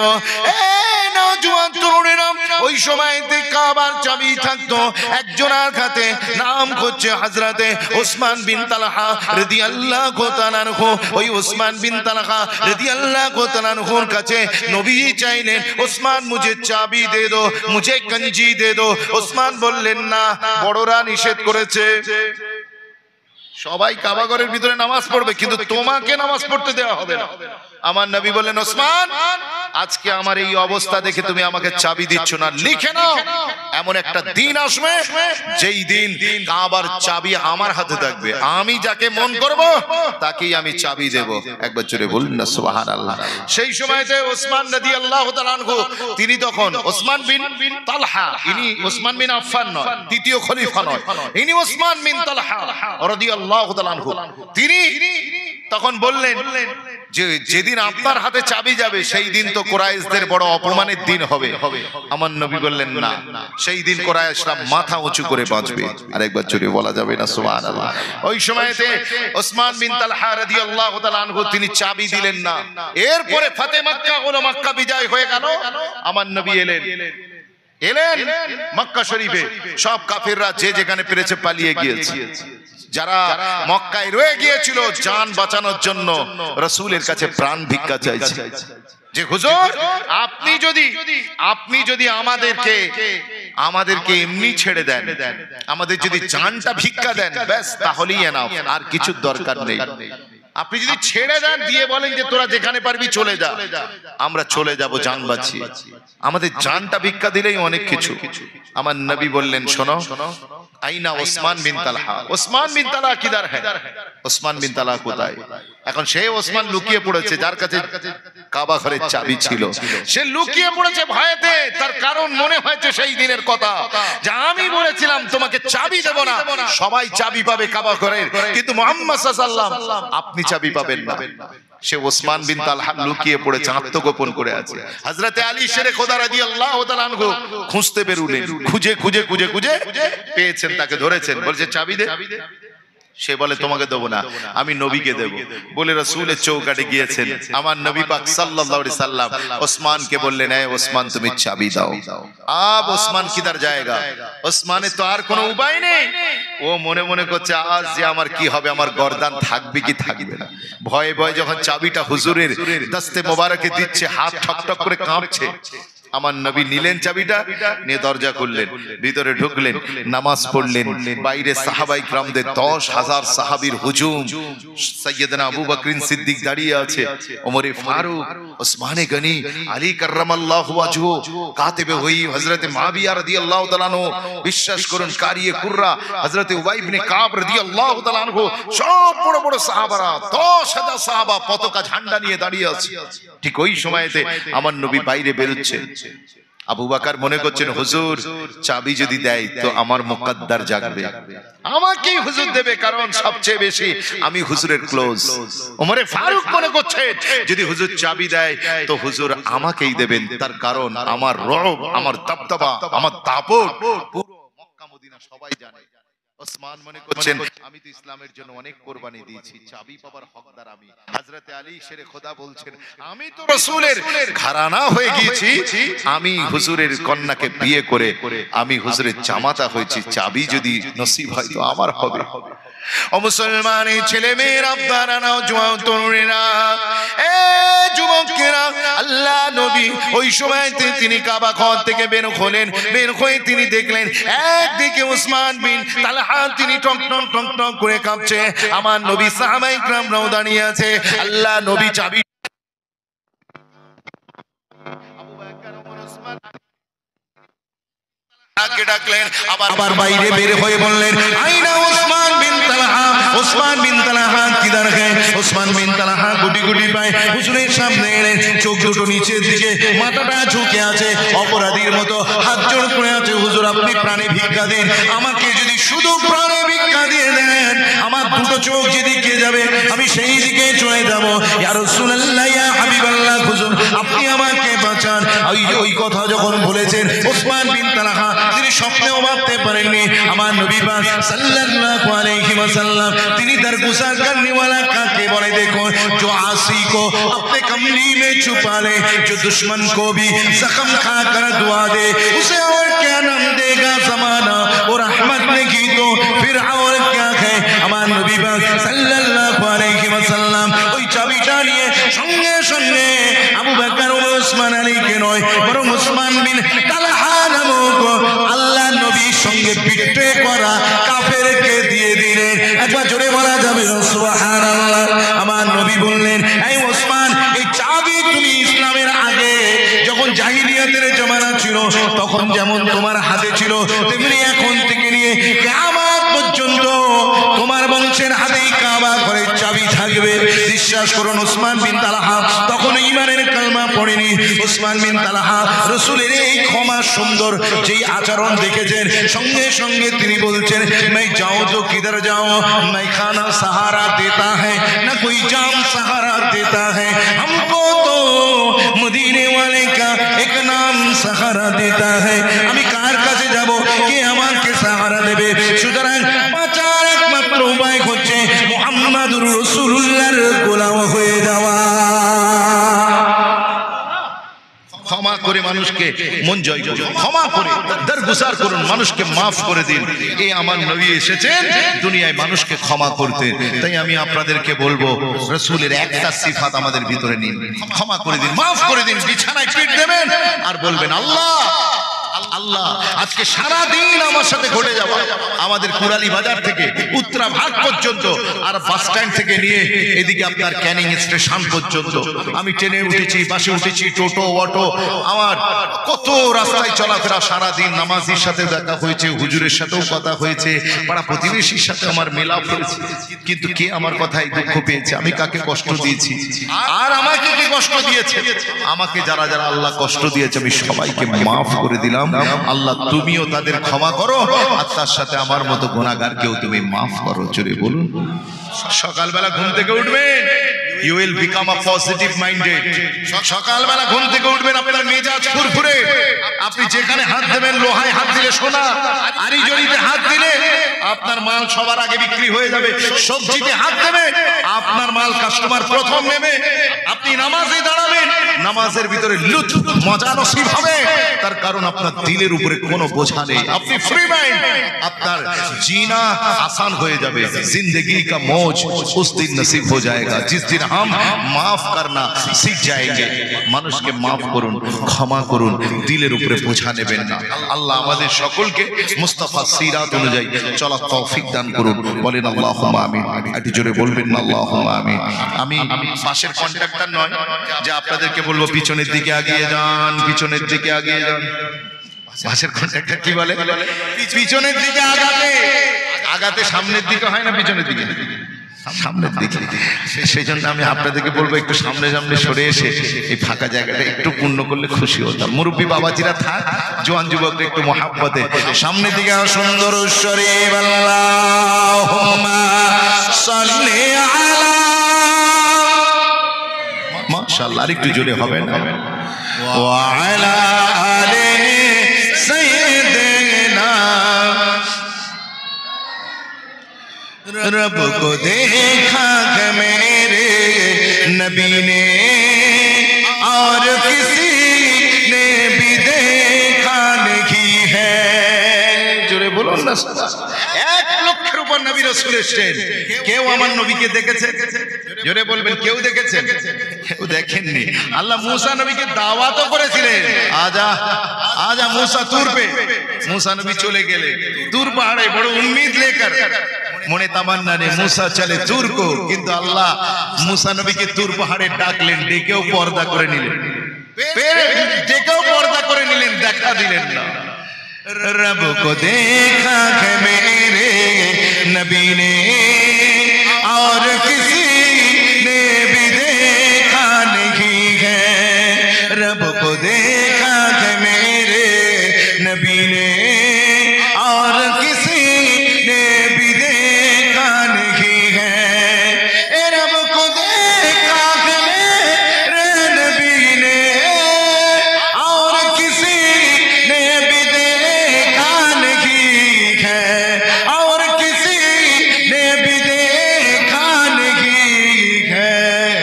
सबसे पर्दा है मेरे खुदा का, सबसे पर्दा है मेरे खुदा का, और मोहम्मद से पर्दा नहीं है। सबसे पर्दा है मेरे खुदा का, और मोहम्मद से पर्दा नहीं है। लाए ईमान उमर जब नबी पर बोले आका के कदमों में जाकर, लाए ईमान उमर जब नबी पर बोले आका के कदमों में जाकर, बोले आका के कदमों में जाकर, मिल गया के मुझे कमली वाला, मिल गया है मुझे कमली वाला, अब ज़माने की परवाह नहीं है। একটু জোরে হবে না সুবহানাল্লাহ। ওমর বলছেন আমি নবী পেয়ে গেছি, আর কে কত সুপার পাওয়ার আছে, আসুক, চলে আসুক, চলে আসুক। ওমরে ফারুকের ফিলিংসে, আর আমরা নবী মানার দাবি করি, অথচ প্রতিদিন মোদির ভয়ে মরি, যোগীর ভয়ে আমরা ঘুমাতে পারছি না, এসআরের ভয়ে ঘুমাতে পারছি না। তার মানে বোঝা যাচ্ছে আমাদের দাবিটা ঠিক হচ্ছে না। আমরা যে দাবি করছি তার ভিত্তিতে আমাদের ভিতরের অবস্থা তেমন নয়, ভিতরের অবস্থা তেমন নয়। বাইরেটা ফিটফাট, ভিতরটা হাওড়ার বাবুঘাট। মনে রেখে দেন, এই বাংলাদেশে হয়েছে, তার আগে শ্রীলঙ্কায় হয়েছে, তারপর রিসেন্ট নেপালে হলো, এরপরে বাকি আছে কে? বাকি আছে কে? বিশ্বাস করুন, এই ভারতবর্ষের সরজমিনে যে কারণে নেপালে বেকারত্ব, নেপোটিজম, স্বজন পোষণ, দুর্নীতি, নেতা মন্ত্রীদের কোটি কোটি টাকা, তাদের হাইফাই লাইফস্টাইল সোশ্যাল মিডিয়াতে যেভাবে ভেসে ওঠে, আর নেপালের যুবকরা তারা রাস্তায় বসে, তাদের কোনো কাজ নেই, তাদের চাকরি নেই, তাদের নিয়োগ নেই, বঞ্চনার পর বঞ্চনা। 1 কেজি আটা তাদের বাড়িতে নেই, 1 কেজি চাউল তাদের বাড়িতে নেই। বড় আফসোসের ব্যাপার, নেপালের যুবকরা জেগে গিয়েছে। আমি যুবকদেরকে তাই অ্যাড্রেস করছি, ও যুবকরা তোমরা জেগে যাও অন্যায়ের বিরুদ্ধে। যুবকরা যদি জেগে যায়, পৃথিবীর কোনো শক্তি নেই যে যুবকদেরকে ঠেকিয়ে রাখবে। ও যুবক, মুস্তাফার ঈমান সিনায় এনে, রাসূলের মুহাব্বত সিনায় এনে তুমি ময়দানে নামো, অন্যায়ের বিরুদ্ধে প্রতিবাদ করো। জি, তুমি যদি না জাগো তাহলে কে জাগবে? তুমি যদি না জাগো অন্ধকার খুঁজবে কি করে? তোমাকে এই উম্মত বড় চাইছে। এই উম্মতের এত নাজুক অবস্থা, মার খাচ্ছে ওয়াকাফের জন্য, জি মার খাচ্ছে চাকরির জন্য, মার খাচ্ছে মসজিদ মাদ্রাসা রক্ষা করার জন্য। বড় আজীব তামাশা। তার মানে আমাদের যুবকরা ঘুমাচ্ছে। ও যুবক, তুমি জেগে যাও। তুমি যদি জেগে যাও, সব সাপ খোপ যে যেখানে আছে পালাবার জায়গা খুঁজে পাবে না। শুধু তোমার জেগে যাবার অপেক্ষা। তুমি একটু জেগে যাও, অন্যায়ের বিরুদ্ধে তুমি একটু তোমার স্ট্যান্ডটা ক্লিয়ার করে দাও যে জালিমের পক্ষে আমরা নয়, আমরা সব সময় হকের পক্ষে। বলেন ইনশাআল্লাহ। একটু জোরে বলবেন না ইনশাআল্লাহ? জি, মনে রাখবেন সেই নেপালের একই অবস্থা ভারতে চলছে। যুবকদের হাতে কাজ নাই, জিএসটির পর জিএসটি, জিএসটির পর জিএসটি। একটা গরুকে কবার জবাই করবেন, একটা মুরগিকে কবার আপনি বলি দেবেন কবার। বিশ্বাস করুন, সুতো কিনতে যান, সেখানে জিএসটি। সেই সুতো যে মেশিনে তৈরি হবে, সেই মেশিন কিনতে গেলে জিএসটি। বিশ্বাস করুন, সেই সুতো যখন কাপড়ে পরিণত হবে তখন জিএসটি। কাপড় যখন মার্কেটে আসবে তখন জিএসটি। আবার সেই কাপড় যখন কাস্টমার কিনে, ওস্তাকার কিনে বাড়ি নিয়ে যাবে তখন জিএসটি। ফের আবার সেই কাপড় কাটিং করে সেলাই হবে তখন জিএসটি। ফের মাল রেডি হবে, কাস্টমারের কাছে বেচবেন তখন জিএসটি। সেই কাস্টমার দোকানে নিয়ে এসে বিক্রি করবে তখন জিএসটি। আপনি একটা বকরিকে কবার জবাই করবেন? কথা বুঝতে পেরেছেন? জিএসটির পর জিএসটি, ট্যাক্সের পর ট্যাক্স। আমরা যে ট্যাক্স দিচ্ছি, সরকার আমাদের কি পরিষেবা দিয়েছে? কি পরিষেবা দিয়েছে? আমাদের দাবি ছিল ন্যূনতম আমাদের জান মাল আর আমাদের ধর্মের নিরাপত্তা, ন্যূনতম।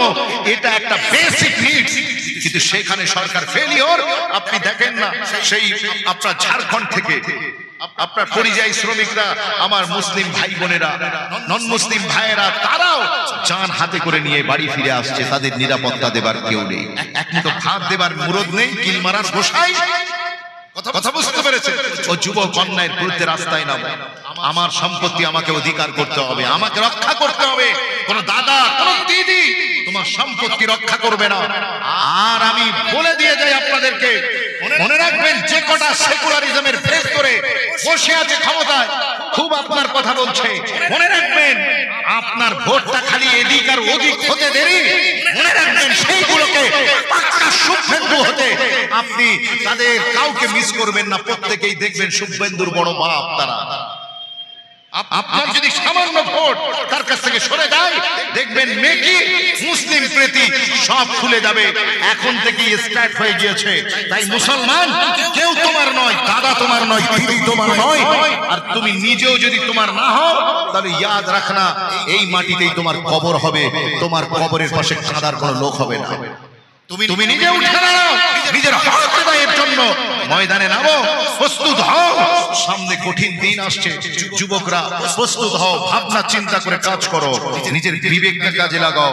তোমার নবী এত বোকা ছিলেন না, তোমার নবী এত ইন্টেলেকচুয়াল ছিলেন। আর উম্মাত এত বোকা কেন? উম্মাত এত বোকা কেন? তোমার নবী কতটা ইন্টেলেকচুয়াল ছিল আমরা জানি। হুজুরের বুদ্ধিমত্তা কতটা, একটা খালি উদাহরণ দিই।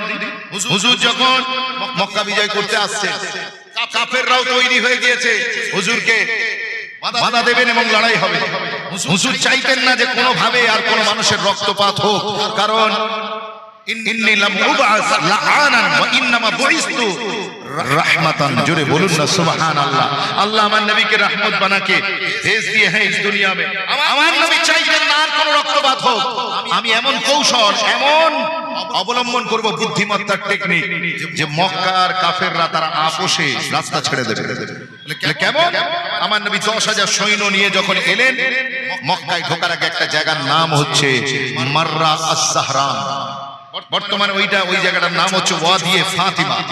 ওয়াদিয়ে ফাতিমা ওই জায়গাতে আমার নবী 10,000 সাহাবীকে বললেন তোমরা সব তাবু খাটাও, তাবু খাটানো। এইখানে আজকে রাত্রি যাপন করব। আল্লাহ নবী সাহাবাদেরকে বলে দিলেন তোমরা চুলো বানাবে বেশি আর টয়লেট বানাবে কম। মানুষ যখন কোথাও আপনার কি বলে অবস্থান করে তার ইস্তেঞ্জার প্রয়োজন পড়ে কি পড়ে না, বাথরুমের প্রয়োজন পড়ে, হাজাতে প্রয়োজন পড়ে। আল্লাহ নবী বললেন তোমরা আগুন জ্বালাবে বেশি আর টয়লেট বানাবে কম, বাইতুল খালা বানাবে কম। সাহাবারা বুঝেননি কি কারণ, হুজুর जो कह दिया सो कह दिया। সাহাবায়ে কেরামরা কি করলেন, চুলো তৈরি করতে শুরু করলেন। মাররা জাহরান নামক ওয়াদিয়ে ফাতেমাতে বিশাল বিস্তীর্ণ এলাকা, সেইখানেতে তারা কি করলেন আগুন জ্বালানো শুরু করলেন এক একটা জায়গায়। 10,000 সাহাবারা বহু অসংখ্য জায়গায় আগুন জ্বালালেন আর বাথরুম বানিয়েছেন, টয়লেট বানিয়েছেন কয়েকটা জায়গায়। এদিকে মক্কার কাফেররা তারা খবর পেয়েছে মুহাম্মদ সাল্লাল্লাহু আলাইহি ওয়াসাল্লাম মক্কার বাইরে অবস্থান করছে, আগামী কাল অ্যাটাক করবে। তার আগে জাসুস পাঠিয়েছে, জাসুস পাঠিয়েছে। তার আগে গোয়েন্দা বিভাগকে গুপ্তচরকে পাঠিয়েছে, যা দেখে আয় মুহাম্মদ সাল্লাল্লাহু আলাইহি ওয়াসাল্লামের লোকবল কেমন, স্ট্র্যাটেজি কেমন। তো রাত্রেবেলা ওই মক্কার কাফেরদের জাসুসরা পাহাড়ের উপরে উঠেছে, উঠে ওই মাররুজ জাহরান নামক জায়গাটা সমতল জায়গা, উপর থেকে নিচের দিকে তাকিয়ে দেখে না ওরে সর্বনাশ, আগুন জ্বলছে, রান্নার জন্য আগুন, চুলো জ্বলছে। রাতের আধারে কিছু দেখা যাক আর না যাক, আগুন জ্বললে দেখা যাবে কি যাবে না। উপর থেকে দেখছে পুরো মাঠ জুড়ে আগুন আর আগুন, যদিও রান্না হচ্ছে 2-3 জায়গায়, কিন্তু আগুন জ্বলছে সব জায়গায়। ওরা শিগগিরই ভয়েতে নেমেছে, নেমে মক্কার লিডারদেরকে গিয়ে বলছে খোদা কে লিয়ে ইস বার তুম হাল ছোড় দো। বলে কি বলে তোমরা জানো না মুহাম্মদ সাল্লাল্লাহু আলাইহি ওয়াসাল্লামের সাথে লড়াই করে পারবে না, কত লোক আছে আমরা গুনতে তো পারিনি, কিন্তু খানা কত উনানে তৈরি হচ্ছে ওইটাই গুনে শেষ করতে পারিনি। জোরে বলবেন না সুবহানাল্লাহ। এখন এরা চিন্তায় পড়ে গেলে এত লোক মুহাম্মদ সাল্লাল্লাহু আলাইহি ওয়াসাল্লামের কাছে এলো কি করে, মদিনায় তো এত লোক নাই। কিন্তু তারপরেও তাদের মনে সন্দেহ গেল না, তারা বলল ও রাতের বেলা ওরা ভুল দেখেছে, ফজর হবে কয়েকজনকে ফের পাঠিয়েছে গুপ্তচরকে, যে সকালের আলো ফুটলে একেবারে সচক্ষে চামড়ার চোখে দেখে আসবে যে কেমন প্রস্তুতি, লোকজন কেমন, সেই বুঝে আমরা খেলবো। আমার নবী কি বলেছিলেন, আগুন জ্বালাবে বেশি আর কি করবে কম, টয়লেট বানাবে কম। এখন টয়লেট মাত্র হাতে গোনা, আর মুসলমান হাজরাতে মুসলমান প্রথম ঘুম থেকে উঠে গোয়িং টু হেড অফিস, ঠিক না, প্রথমেই তাকে যেতে হবে ফজরের নামাজের আগে, তাকে প্রথমে বাথরুম সারবে, ইস্তেঞ্জা করবে, ওযু করবে, তবে নামাজে দাঁড়াবে। এখন বাথরুমের সংখ্যা কম, 10,000 লোক। এখন বাথরুমে পড়ে গিয়েছে লম্বা লাইন, কথা বলছে কম বাথরুম লম্বা লাইন। এখন এরা এসেছে, কাফেরদের গুপ্তচর এসেছে, এসে সুবে সাদেক হয়েছে, হালকা হালকা আলো ফুটেছে, পাখিদের কিচির মিচির ডাক শুরু হয়েছে। ওরা লুকিয়ে লুকিয়ে দেখে উরি সর্বনাশ, কত লোক আছে লাইনে, কজন সে কটাই গুনে শেষ করতে পারছি না। একবার জোরে বলবেন না সুবহানাল্লাহ, আরে জোরে বলা যাবে না সুবহানাল্লাহ। মক্কার কাফেরদের, মুশরিকদের, মক্কার কুরাইশদের যুদ্ধ করা সাত আমার রাসূলুল্লাহর ইন্টেলেকচুয়ালিটির কারণে, হুজুরের বুদ্ধিমত্তার কারণে তাদের এনার্জি, তাদের সাহস পুরো একেবারে ধ্বংস হয়ে গেল। তারা এবারে ক্ষমা প্রার্থনা করার জন্য প্রস্তুত হলো, আর যুদ্ধ করার জন্য না, যে মুহাম্মদ সাল্লাল্লাহু আলাইহি ওয়াসাল্লাম এলে আমরা প্রতিরোধ করব না, বরং তার কাছ থেকে প্রাণ ভিক্ষা চাইব। আরে জোরে জোরে বলবেন না সুবহানাল্লাহ। আমার হুজুর এটাই চাইতেন যে রক্তপাত না হয়ে কিভাবে সমাধান করা যায়, যুদ্ধ জয় করা যায়, কারণ মানুষের রক্তের দাম আছে না নাই। আর আল্লাহ পাক আমার নবীকে পাঠিয়েছেন মানুষকে কষ্ট দেবার জন্য নয়, মানুষকে রহমত দেবার জন্য পাঠিয়েছেন। তাই মুসলমান, তোমার নবী এত বুদ্ধিমান আর তুমি এত বোকা, তাই এখন থেকে সজাগ হও, বুদ্ধি মাথায় রাখো, খেলো, খেলা দেখো, আর বোঝো যে আমাকে নিয়ে কে খেলতে চাইছে, কারা আমার জীবন যৌবন, আমার দিন দুনিয়া আখিরাত নষ্ট করতে চাইছে, তাদেরকে চিহ্নিত করো, সময় বুঝে ঠিক জায়গায় তুমি খেলে দিও। বলেন ইনশাআল্লাহ, বলেন ইনশাআল্লাহ। দিন বাঁচানোর জন্য, ইসলাম বাঁচানোর জন্য, নিজেদের বাঁচানোর জন্য, কোরআন বাঁচানোর জন্য, মাদ্রাসা মসজিদ ঈদগাহ খানকা বাঁচানোর জন্য তোমাকে একটু বুদ্ধি ধরতে হবে। আল্লাহ যেন তৌফিক দেন। বলেন আল্লাহুম্মা আমিন। জি, প্রথমে হলো শ্রীলঙ্কা, তারপরে বাংলাদেশ, তারপরে নেপালে জয় বাংলা হলো, এখন বাকি আছে ভারতবর্ষ। কদিন আগে বাংলাদেশে যখন শেখ হাসিনার পতনে টোটাল বাংলাদেশ উত্তাল হয়ে গেল, সেই সময় এদেশের কিছু মাথা মোটা রাজনীতিবিদ তারা কি করছিল, এই আপনার কি বলে আগুনে রুটি সেঁকছিল। আগুনের রুটি সেঁকছিল, বলে ওই দেশের হিন্দুরা মুসলমানদের আক্রান্ত হচ্ছে, মন্দির ভেঙে দিচ্ছে, হিন্দুদের মন্দির ভেঙে দিচ্ছে, হিন্দু মা বোনেদের ইজ্জত হরণ করছে, আমরা হস্তক্ষেপ চাই, হস্তক্ষেপ চাই, আন্দোলন করছে। কথা বুঝতে পারছেন না? আর এখন পাশের নেপালে, নেপাল পুরো হিন্দু রাষ্ট্র, কথা বুঝতে পারছেন, ওইখানে হিন্দুরা নিজেরাই হিন্দু প্রধানমন্ত্রীর ঘর পুড়িয়ে দিচ্ছে, হিন্দুরা নিজেরাই মন্দির ভেঙে দিচ্ছে। আর এখন এদেশের আমাদের সকল নেতাগুলোর মুখে লিউকোপ্লাস্ট পড়ে গিয়েছে, কারণ ওখানে কোনো মুসলমান নেই, ওখানে মজা নেই। নেপালে মজা নেই, মজা বাংলাদেশে আছে। কথা ঠিক কি না? কারণ ওখানে মুসলমান আছে। তাই হাতে ধরে বলে যায়, মুসলমান তোমাকে নিয়ে খেলা হচ্ছে চতুর্দিকে, তুমি একটু সাবধানে থাকবে। হুট করে কোন সিদ্ধান্ত কাফের মুশরিকদের পাতা ফাঁদে পা দিয়ে নিজের জীবন যৌবন, দ্বীন, ইসলাম, কোরআন, মসজিদ, মাদ্রাসা, আলেম, ওলামা কাউকে কালিমালিপ্ত করবে না। খুব বুদ্ধি করে চলবে, বোঝার চেষ্টা করবে। হট করে কোনো ঘটনা ঘটে গেলেই যেন তুমি অ্যাকশনে নেমে পড়বে না, বরং আগে বুঝবে যে ঘটনা শুরু কি। সব সময় দুয়ে দুয়ে চার হিসেব করবে না, মনে রাখবে দিনে একেও চার। এটা মাথায় রেখে তুমি অঙ্ক কষার চেষ্টা করবে। আল্লাহ আমাদের সকলকে বোঝার তৌফিক দান করুন। বলেন আল্লাহুম্মা আমিন। জি, এই জলসাটা এবছরই তো শেষ করে দেবো নাকি? আগামী বছর হবে ইনশাআল্লাহ। কারা কারা হাত, কারা কারা চাইছেন একটু হাত তুলে দেখা। মাশাআল্লাহ, নারায়ে তাকবীর, নারায়ে তাকবীর। বেলেগাছি বিদ্যাপড়ার নবী দিবসের জলসা, মাসলাকে আলা হযরত দাদা হুজুর পীর কেবলা, নারায়ে তাকবীর। আগামী বছর এই জলসার জন্য 2000 টাকা কে আছেন একটু হাত তুলবেন? 2000 টাকা আগামী বছর কে আছেন একটু তাড়াতাড়ি হাত তুলবেন। আপনারা শুনলে খুশি হবেন। আমার পরে ফুরফুরা দরবার শরীফ বলা হয়, তিনি অন্য কেউ নন, তিনি হলেন হযরতে জুবাইর ইবনুল আওয়াম রাদিয়াল্লাহু তাআলা আনহু। ইনি সাহাবী রাসূল, শুধু এমনি সাধারণ সাহাবী নয়, বরং আশারায়ে মুবাশশারা যে 10 জন সাহাবীকে নবী পাক জান্নাতের সার্টিফিকেট দিয়েছিলেন, তাদের ভিতরে জুবাইর ইবনুল আওয়াম রাদিয়াল্লাহু তাআলা আনহুর নাম জলজল করছে। সেই জুবাইর ইবনুল আওয়াম তিনি জান্নাতি সাহাবী, দুনিয়ায় সার্টিফিকেট প্রাপ্ত। তিনি ইন্তেকাল করেছেন, কত কোটি টাকার মালিক ছিলেন শুনলে এক্ষুনি চমকে উঠবে। বেলেগাছির বড় ব্যবসায়ীর নাম কি? বড় বিজনেসম্যান কে? আমাদের এলাকায় বড় businessman Mukesh Ambani, Anil Ambani, Ratan Tata, Steve jobs, Warren Buffett, Elon Musk, mark Zuckerberg, সুন্দর পিচাই, এরা সব বড় বড় কোটিপতির নাম আমরা শুনেছি, কিন্তু সাহাবাদের ভিতরে কেউ কোটিপতি ছিল আমরা জানি না। আসুন একজনের কথা বলবো, বললেই বুঝতে পারবেন। হযরতে জুবাইর ইবনুল আওয়াম রাদিয়াল্লাহু তাআলা আনহু, তাকে আল্লাহ কত মাল দিয়েছেন সেটা পরে হিসাব করবেন, কিন্তু তিনি ইন্তেকালের পরে রেখে গেলেন যে মালটা, সেই মালটাকে হিসেব করে বর্তমানে দেখা যাচ্ছে তার 4 জন স্ত্রী ছিল, নিকাহে 4 জন স্ত্রী ছিল।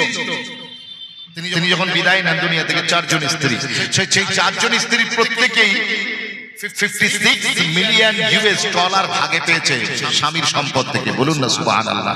তার মানে বাংলা কথায় এক একটা বিবি পেয়েছে 5 কোটি 60 লক্ষ টাকা করে। এই জোরে বলবেন না সুবহানাল্লাহ। সাহাবী তো সাহাবী, সাহাবীর ইন্তেকালের পর তার বিবি সম্পত্তি ভাগে পাচ্ছেন এক একজন বিবি 5 কোটি 60 লাখ টাকা করে বর্তমান বাজার অনুযায়ী। আপনি বলবেন আরিফুল ভাই আপনি কি করে হিসেব করলেন? এইটাকে বলা হয় PPM model, purchasing power of money. সেই সময়কার যা রেখে গিয়েছিলেন, সেই সময়কার তিনি যা রেখে গিয়েছিলেন তার বাজার মূল্যকে হিসেব করুন। মনে করুন তিনি কয়েক হাজার বকরি রেখে গিয়েছেন, সেই বকরির একটা বকরির বর্তমান দাম কত? 15,000 টাকা একটা খাসির দাম। এই হিসেব করে আপনি ক্যালকুলেট করুন, এই হিসাবটা পাবেন। একে বলা হয় PPM, purchasing power of money. এই মডেলে হিসেব করলে আপনি পেয়ে যাবেন। তাহলে এক একটা বিবি পেল 56 মিলিয়ন ইউএস ডলার, মানে 5,60,00,000 টাকা করে। সাহাবী তো সাহাবীর বিবি, একজন বিবি তিনি কোটিপতি। 4 জন পেয়েছেন 5,60,00,000 টাকা করে। এই 4 জনের সম্পদ এক জায়গায় করুন, দাঁড়াচ্ছে 224 মিলিয়ন ইউএস ডলার। মুসলমান মনে রেখে দেন, এইটাই হযরতে জুবাইর ইবনে আওয়াম জান্নাতি সাহাবী পুরো সম্পত্তি নয়, বরং ওলামারা লিখেছেন এটা ছিল তার পুরো সম্পত্তির 36 ভাগের 1 ভাগ। যদি বলুন না সুবহানাল্লাহ, 36 ভাগের 1 ভাগ। আর বাকি 35 ভাগ কোথায় গেল? কই গেল? সাহাবী রাসূল ইন্তেকালের আগে তিনি বাকি 35 ভাগ আল্লাহ আত্মার রাসূলুল্লাহ দ্বীনের জন্য তিনি ওয়াকফ করে দিয়ে গিয়েছেন। জোরে বলুন। তাহলে সাহাবী জান্নাতি, তিনি নিজে বেঁচে থাকতে থাকতে তার সম্পদ ওয়াকফ করে দিচ্ছেন। আমরা যারা বুদ্ধিমান হব, আমরা বেঁচে থাকতে থাকতে আমার সম্পদ আমি আল্লাহর রাস্তায় দান করে দেব। কে আছেন 2,000 টাকা? কজন হলো ভাই সাহেব? জি মাশাআল্লাহ। আমি মা বোনেদের কথা এখনো বলিনি, কিন্তু আমার মা জননীরা এখন থেকেই মেসেজ পাঠাচ্ছেন। তারা বলছেন যে শাকিলা সরদার তিনি আমার বোন 1,000 টাকা নবী পাকের মহব্বতে দান করবে নিয়ত করেছে। বলেন মারহাবা, জোরে বলেন মারহাবা। আমি চাইছিলাম 2 করে 1,000 টাকা, হয়েছে 7 জন, আর 3 জন বাকি আছে। একটু তাড়াতাড়ি বলবেন, তাহলে আমার কোটাটা পূর্ণ হয়ে যায়। 2 করে 1,000 টাকা যা দেবে অঙ্গে তাই যাবে সঙ্গে। আপনি যেটা এখানে থাকতে থাকতে দিয়ে দেবেন, ব্যাস ওটাই আপনার। মুসলমান মনে রেখে দেন, আল্লাহ নবী সাহাবী হযরত উসমান গনি রাদিয়াল্লাহু তাআলা আনহুকে আল্লাহ কত মাল দিয়েছিলেন আপনারা তো সবাই জানেন। উসমান রাদিয়াল্লাহু তাআলা আনহু তিনি দুনিয়া থেকে যখন বিদায় নেন, জীবনে থাকতে থাকতে যা দান করেছেন তো করেছেন, কিন্তু যখন তিনি বিদায় নেন তিনি রেখে যান কত কোটি টাকা। শুনলে আপনার চোখ দাঁড়িয়ে যাবে। এ মুসলমানেরা, আমরা মনে করি যারা জান্নাতে যাবে তারা মনে হয় পয়সাওয়ালা হতে পারে না, যারা জান্নাতে যাবে তারা মনে হয় ব্যবসাদার হতে পারে না, যারা জান্নাতে যাবে তারা মনে হয় দুনিয়ার ব্যাপারে খোঁজ খবর রাখবে না। না না না, হযরত উসমান গনি যখন তিনি দুনিয়া থেকে বিদায় নিয়ে চলে গেলেন, ওই সময়তে তিনি কত কোটি টাকা রেখে গেলেন? বর্তমান বাজার অনুযায়ী 3,500 কোটি টাকা তিনি রেখে গিয়েছিলেন। নিজে যা দেবার দিয়েছেন ঢেলে দিয়েছেন।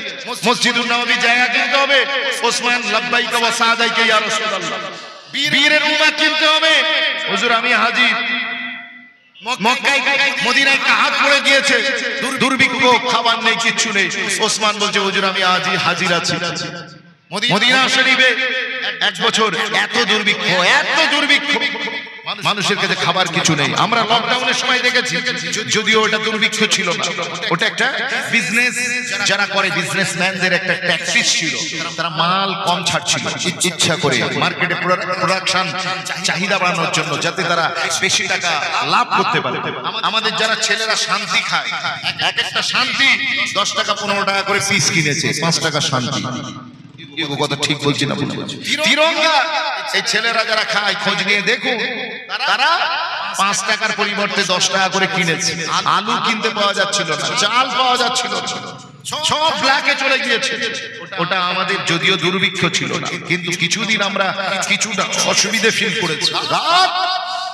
রাত্রে তো দোকান খুলবে না, সকালে একটা টাইমিং আছে, সকাল 7টা থেকে 10টার মধ্যে দোকান বন্ধ হয়ে যাবে। আমরা তার ভিতরে বাজার করে নিচ্ছি। মদিনা শরীফে যখন কাহাত দেখা দিল, মানুষের বাড়িতে কিচ্ছু নাই, খাবার মতো পানি নাই, আল্লাহু আকবার কবীরা। ওই সময়তে মদিনার ব্যবসায়ীরা তারা বড় বড় দান মারতে লাগলো। যারা ইহুদি আছে তারা বড় বড় দান মারতে লাগলো, বলতে লাগলো যে আমাদের কাছে খেজুর আছে, কিন্তু দাম বেশি লাগবে।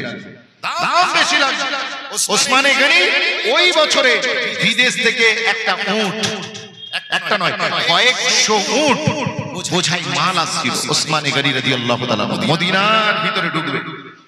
এখন মদিনা শহরে, দ্য সিটি অফ মদিনাতে ঢোকার আগে মদিনার যত বড় বড় ব্যবসায়ী ছিল ইহুদি, সব গিয়ে মদিনার ওই মেন গেটে দাঁড়িয়ে গেছে। দাঁড়িয়ে গিয়ে বলছে মাল ঢুকতে দিচ্ছি না, দেব।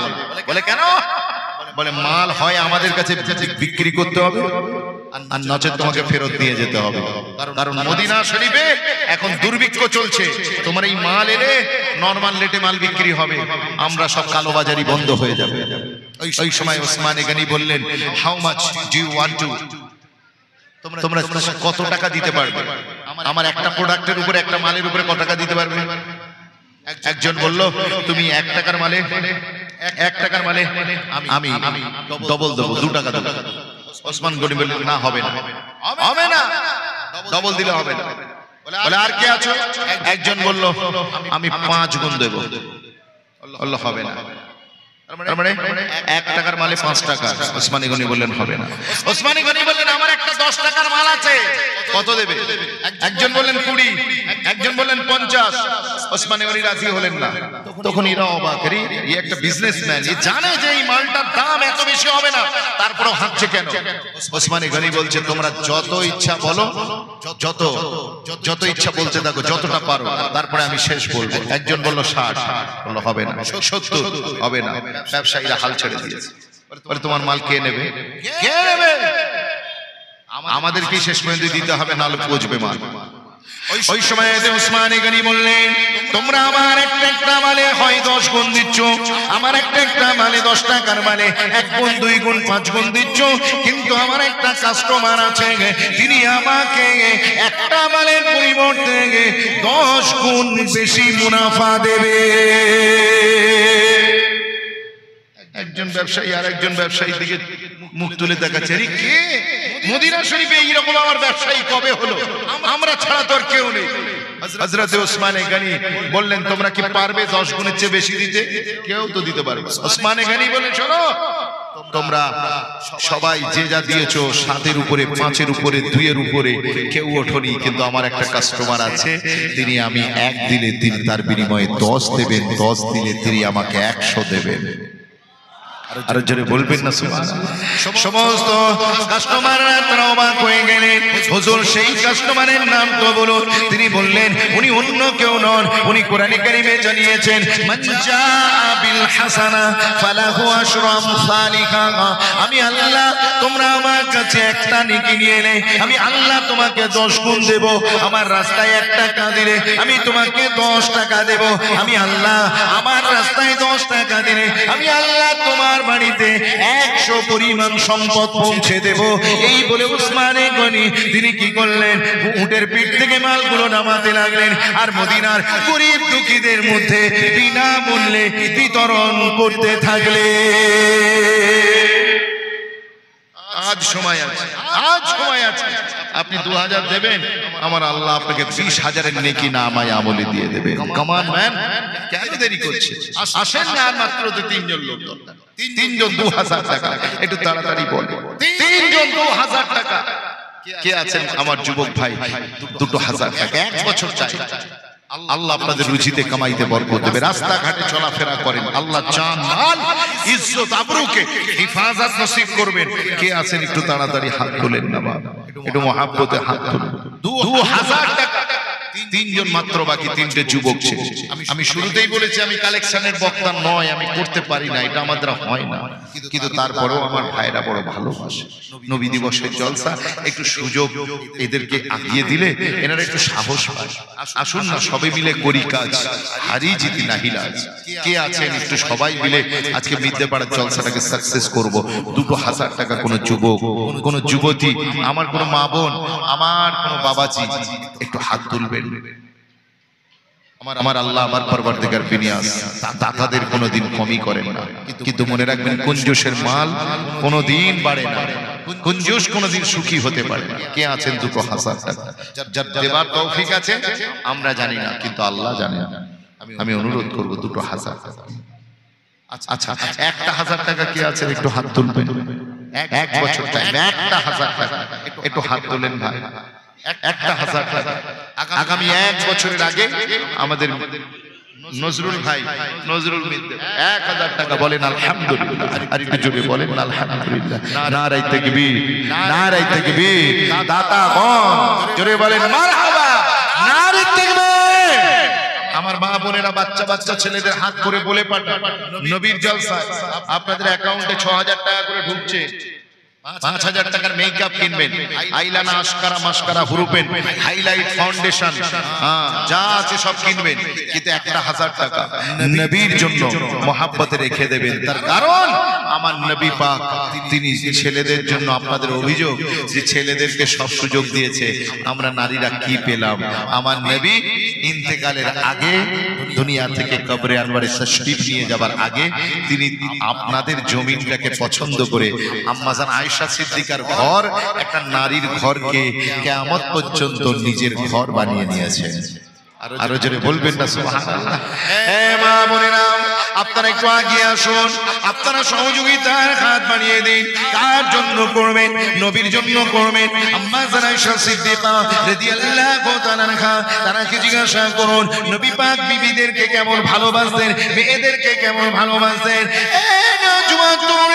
আল্লাহ নবী দুনিয়াতে আসার আগে এই নারীদেরকে, বিবিদেরকে পুরুষরা পায়ের জুতো বলে মনে করত, তারা জাহান্নামের কীট বলে মনে করত, জঙ্গলের সাপ বলে মনে করত।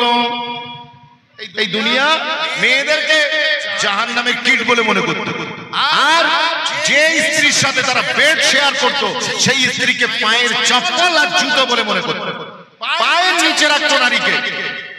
এই তো কদিন আগে, এই জুম্মায় 8 দিন হয়েছে, স্বাধীনতার আগে 50 বছর, 60 বছর, 70 বছর আগে রাজা রামমোহন রায় হিন্দু ধর্মের একটা প্রথাকে সংস্কার করেছেন, সতীদাহ প্রথা।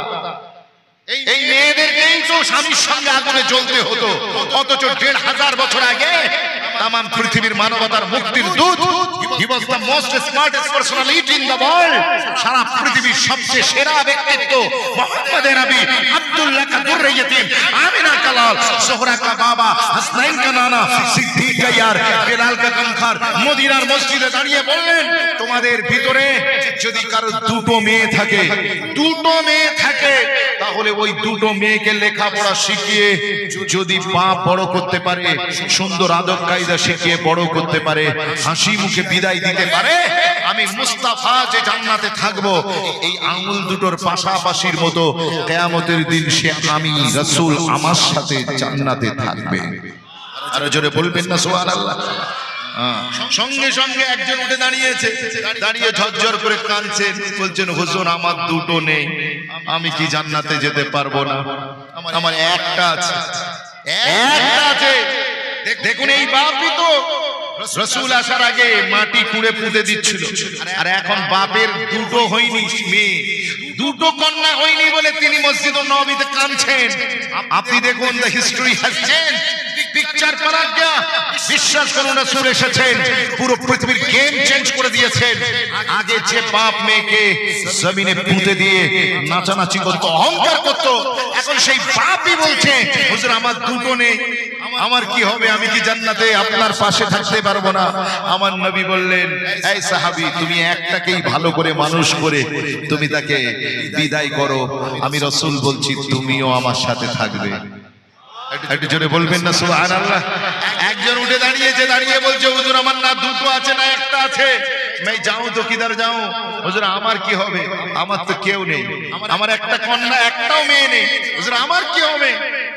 একদিন যে বাপ মেয়ে থাকলে পুঁতে দিচ্ছিল, সেই বাপ এখন কাঁদছে মেয়ে নেই বলে। চিন্তা করে দেখুন কেমন অন্ধকার আমার রাসূলের মাধ্যমে দূর হয়েছে। ও মা বোনেরা, আপনাদের ইজ্জত যদি কেউ দেয়, Hitler, মুসলিনি, Mao Tse-tung, Galileo, Einstein, Nelson Mandela, Abraham Lincoln, কেউ আপনাকে ইজ্জত দেয়নি। ইজ্জত দিয়েছেন যে তিনি আমিন আল্লাহ আব্দুল্লাহ দুররে ইতিমে আপনাকে ইজ্জত দিয়েছে। সুতরাং সেই রাসূলের ভালোবাসায়, মহাব্বতে একটু আগিয়ে আসুন, সহযোগিতা করুন এই জলসাকে সাফল্য মণ্ডিত করতে। আপনাদের যেমন 500 টাকা হলে 500, 200 হলে 200, 100 হলে 100, 1000 হলে 1000 আপনারা দেবেন। আসুন না, একটু আগিয়ে আসুন। দেখো আমার নবী এসে ওয়াজিদ আলী ভাই 2000 টাকা, বলেন আলহামদুলিল্লাহ। এই জোরে বলবেন না আলহামদুলিল্লাহ, নারে তাকবীর। আচ্ছা, দুজনের স্ত্রী অসুস্থ, ওয়াজিদ আলী ভাই আর একটা মোবারক মিদ্দে ভাই, দুজনের আহলিয়া অসুস্থ, আল্লাহ পাক তাদের সুস্থতা দান করেন, বলেন আল্লাহুম্মা আমিন, বলেন আল্লাহুম্মা আমিন। বিবির অসুস্থতার কারণে তারা নবীর জলসায় চাঁদা দিয়েছেন। আমি রিসেন্ট নবী দিবসের একদিন পরে কি 2 দিন পরে মুন্সির হাট বলে ফুরফুরা শরীফের পাশে একটা জায়গা আছে, আপনারা জানেন, তো সেখানে জলসা করতে গিয়েছি। তো একটা ছেলের, এই বাচ্চা ছেলে, 10 বছর ছেলের গলায় গোস্ত আটকে গেছে, এইখানে গোস্ত আটকে গেছে। তো আমি এখানে ইয়ে হচ্ছে, রেকর্ড হচ্ছে, যদি ক্যাসেটটা যায় সেখানে মুন্সিরহাট বাজারের জলসা একেবারে। তো ওই বাজারেতেই ঘটনাটা ঘটেছে। এই যুবকটার, বাচ্চাটার সকাল থেকে গোস্ত আটকে গেছে। বাপ ওয়াদা করেছিল 4000 টাকা নবীর জলসায় দেবে, কিন্তু ঘরে একটা দুর্ঘটনা ঘটে গিয়েছে। উনি কমিটির ছেলেরা গিয়েছে, উনি 1000 টাকা দিয়েছে, দিয়ে বলছে এখন আর আমি ছেলে নিয়ে পেরেশান দিতে পারবো না। তো ছেলেরা চলে এসে আমি লাস্ট বক্তা আমাকে অনুরোধ করলেন যে হুজুর আপনি একটু দোয়া করবেন, আমাদের গ্রামে এত বড় বিপদ হয়ে গিয়েছে। তা আমি মোনাজাতে আল্লাহর কাছে বলেছি, আপনারা যারা ছিলেন উপস্থিত তারাও আমিন বলেছে। হুজুরের সাদকায় ওই আশপাশে যত নার্সিংহোম ছিল প্রত্যেকটা জায়গায় বাচ্চাটাকে নিয়ে দেওয়া হয়েছে, সবাই ফেরত দিয়ে দিয়েছে। এমনকি কলকাতা পিজিতে যখন তাকে ট্রান্সফার করা হলো, ডক্টররা বলে দিল একে অপারেশন করতেই হবে, কোনো উপায় নেই, গলা শাঁকি কেটে গোস্ত বের করতে হবে, উপায় নেই। অনেক চেষ্টা চরিত্র তাদের মধ্যে করেছে, অপারেশন থিয়েটার রেডি, ডক্টরও রেডি, পুরো একেবারে জামা টামা সব পরে নিয়েছে, হাতে গ্লাভস পরে নিয়েছে, একে ঢোকানো হবে। এমন সময় আমার আল্লাহর রহমত মদিনা বলার সাদকায় তার গলা থেকে গোস্তটা নেমে গিয়েছে। এটা জোরে বলবেন না সুবহানাল্লাহ। জি, এখন এই ঘটনা ঘটেছে যেদিন জলসা হলো, তারপরের দিন সকালবেলা। এখন আমি জলসার রাত করে এসে ফজরের নামাজ পড়ে একটু আরাম করছি, ফোনের পর ফোন বেজে যাচ্ছে। তো যাই হোক, ফোন উঠানোর পরে তারা ওরকম বললেন যে হুজুর সেই ভদ্রলোক যিনি আমাদেরকে 4000 ওয়াদা করেছিলেন, দিয়েছিলেন 1000, সকালবেলা এসে আমাদের কাছে কাঁদছেন, ছেলেকে ফেরত নিয়ে এসে পিজি থেকে খুশি মনে বাড়িতে আনন্দ, ঈদ হচ্ছে। আমি কেন, কি হয়েছে? বলে হুজুর সেই ছেলেটা কি আমার আল্লাহ হুজুরের সাদকায় সুস্থ করে দিয়েছে, বলুন না সুবহানাল্লাহ। এই যে আমার মোবারক ভাই আর ওয়াহিদ ভাই দুইজনে তাদের স্ত্রীর অসুস্থতার কারণে দান করলেন। খোদা না খাস্তা আমি কোনো হাস্তি নয়, এটা বলার উদ্দেশ্য এটা নয়, এটা বলার উদ্দেশ্য আপনাদেরকে বলতে চাইছি, এখনো দান করলে কাজ হয়, এখনো দোয়া চাইলে আল্লাহ সাড়া দেয়, এখনো আল্লাহর দরওয়াজা বন্ধ হয়নি। হাম তো মাইল বা করম है कोई साइल ही नहीं, राह दिखला भी किसे कोई रहरबे मंजिल ही नहीं, जलवाए दूर मौजूद है মুসা হি নেহি। বিশ্বাস করুন এখনো রব্বে করিমের দরওয়াজা খোলা আছে, কিন্তু আমরা চাইতে পাচ্ছি না, আমরা আল্লাহকে দিতে পাচ্ছি না, আল্লাহর কাছ থেকে নিতে পাচ্ছি না, এটাই আমাদের দুর্বলতা। নচেত আল্লাহর দরওয়াজা এখনো খোলা আছে। আসুন, আমি বলছিলাম যে আজকে আমার মা বোনেরা তারা একটু আগিয়ে আসেন, একটু আগিয়ে আসেন, 1000, 500, 200, 100 যে যেমন পারেন একটু হাত তোলেন, নারায়ে তাকবীর, একটু হাত তোলেন, নারায়ে তাকবীর, নারায়ে তাকবীর। محبت درود شریف اللهم صل على وعلى آل سيدنا ہمیں جان و دل سے پیارا محمد کی ہم ہیں، ہمارا محمد اللہم صلی علی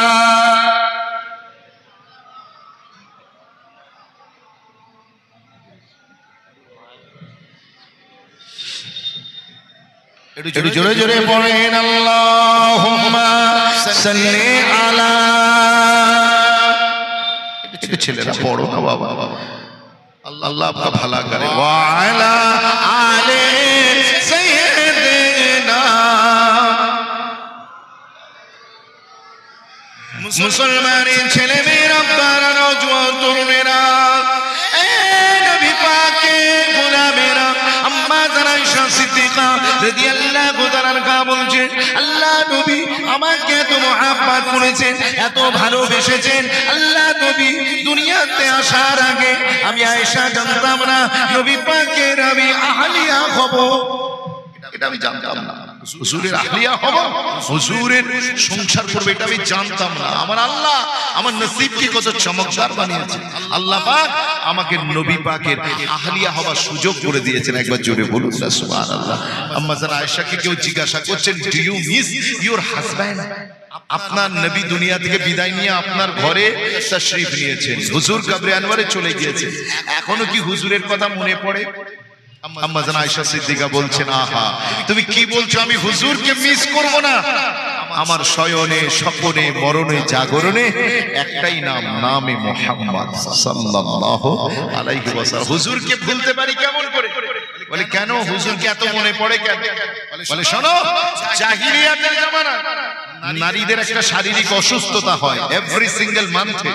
তাদের অসুস্থ হলে ওই মহিলাদেরকে জাহিলিয়াতের বদমাইশ পুরুষেরা তারা নারীদেরকে রেখে আসতো ফাঁকা মরুভূমিতে, একটা ঘর করা থাকতো, সেইখানে নারীদেরকে রেখে বাইরে থেকে তালা লক, টাইমে টাইমে খাবার পৌঁছে দেওয়া হতো, ইস্তেঞ্জা বাথরুম সব ওই রুমের ভিতরে, খাওয়া দাওয়া সেই একই রুমের ভিতরে। 5 দিন 7 দিন 10 দিন যতক্ষণ না নারীরা সুস্থ হতো ততক্ষণ পর্যন্ত নারীদেরকে ওই ঘর থেকে তারা বের করতো না আর নিজেদের ঘরে তুলতো না। কোন নারীর সন্তান হলে 40 দিন অসুস্থতার সময়, সেই অসুস্থতার সময় তো তার ঠিকানা হতো সেই পোড়ো ঘরে, যেখানে কেউ যায় না, রাতের আধার দিনের আলো, শুনশান ফাঁকা মরুভূমি, সেখানে পুরুষরা কেউ যায় না। কে ওই নারীকে সাপোর্ট করবে? আল্লাহু আকবার কবীর। এখনো ইহুদিদের ভিতরে আপনি খোঁজ নিয়ে দেখেন, তাদের নারীরা অসুস্থ হলে তাদের বাড়ির ভিতরে একটা ঘর করা আছে, ছোট ঘর, যে ঘরে কেউ ঢোকে না। নারীরা অসুস্থ হলে তারা ওই নারীদেরকে ওই ঘরে পুরে দেয়, পুরে দিয়ে বাইরে থেকে দরজার লক, ছোট্ট একটা ফাঁক আছে, একটা দরজা একটা জানালা আছে, সেই পকেট জানালা, সেখান থেকে খাবার দাবার যা দেয় গিয়ে তাকে নিজের বেডে শুতে নেয় না। আম্মা জান আয়েশা বলছেন, তোমাকে কি বলবো, এই ছিল নারীর মর্যাদা। আর রাসূলুল্লাহ আসার পরে নারীর মর্যাদা কোথায় চলে গেল জানো? আমার নবী বললেন, যে ব্যক্তি বিয়ে করে নিল সে তো মুস্তাফার দ্বীনের অর্ধেক পরিপূর্ণ করে নিল। আর একটু জোরে বলা যাবে না সুবহানাল্লাহ? মাশাআল্লাহ। শাহজাহান মিদ্দে ভাই সাহেব নিজের মায়ের অসুস্থতার জন্য 500 টাকা দেবেন। আল্লাহ মা জননীকে তুমি শেফায়ে আজেলা কামেলা নসিব করে দাও, বলেন আল্লাহুম্মা আমিন। একটু জোরে বলা যাবে না আল্লাহুম্মা আমিন? নারায়ে তাকবীর, একটু জোরে বলুন না নারায়ে তাকবীর। সিলসিলায়ে মুজাদ্দিদুস জামান শাইখুল হাদিস শাইখুল ইসলাম মুজাহিদে মিল্লাত মুজাদ্দিদুস জামানের সিলসিলা, বলেন না মারহাবা। আম্মা জান আয়েশা বলছেন, আম্মা জান আয়েশা বলছেন, এই ছিল তাদের অবস্থা। কেউ পায়ে জুতো বলে মনে করত, কেউ জাহান্নামের কীট বলে মনে করত, কেউ মাটির নিচে পুঁতে রাখতো নারীকে। আর রাসূল এলেন, আসার পরে আমার বিছানাতেই, নারীর বিছানাতেই রাসূলের উপরে আল্লাহ ওহী নাজিল করা শুরু করে দিলেন। আর যেটা হবে না সুবহানাল্লাহ। আম্মা জান আয়েশা সিদ্দিকা রাদিয়াল্লাহু তাআলা আনহা তিনি বলেন, আমি কি করে ভুলে যেতে পারি আমার নবীর কথা। একদিনকার ঘটনা, আমি শারীরিকভাবে অসুস্থ ছিলাম। অসুস্থ যখন থাকতাম তখন আমার নবী আমাকে কতটা কিওর করত, কতটা কেয়ার করত, খেয়াল রাখতো। দেখো যাতে আমি মনে দুঃখ না পাই, যাতে আমি কষ্ট না পাই, আমার দিলে যাতে চোট না লাগে। দুনিয়ার মানুষ শুনে রেখে দাও, আমার স্বামী, আমি সেই স্বামীকে কি করে ভুলে যেতে পারি।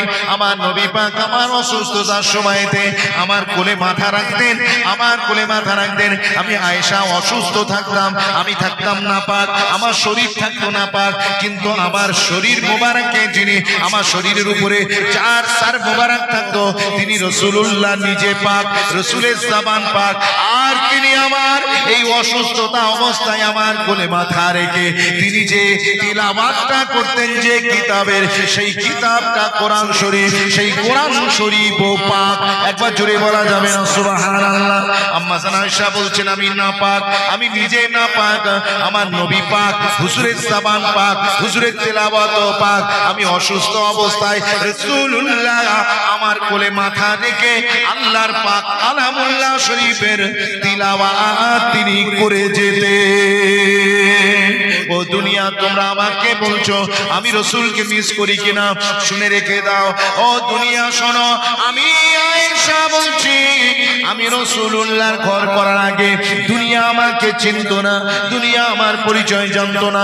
মনে রেখে দাও, আমি যেদিন থেকে রাসূলের নিকায়ে এসেছি, প্রত্যেকটা মুমিন তাদের নামাজেতে আমি আয়েশা আমার নামে দরুদ পড়াতে শুরু করে দিয়েছে। আমি আয়েশা জীবনে কোনো সন্তানকে গর্ভে ধারণ করিনি, জীবনে কোনো সন্তানের জন্ম আমি দিইনি, কিন্তু রাসূলকে শুধুমাত্র বিয়ে করার কারণে, হুজুরের নিকাহ থাকার কারণে, হুজুরের সংসার করার কারণে কিয়ামত পর্যন্ত কোটি কোটি উম্মত আমাকে মা বলে ডাকবে।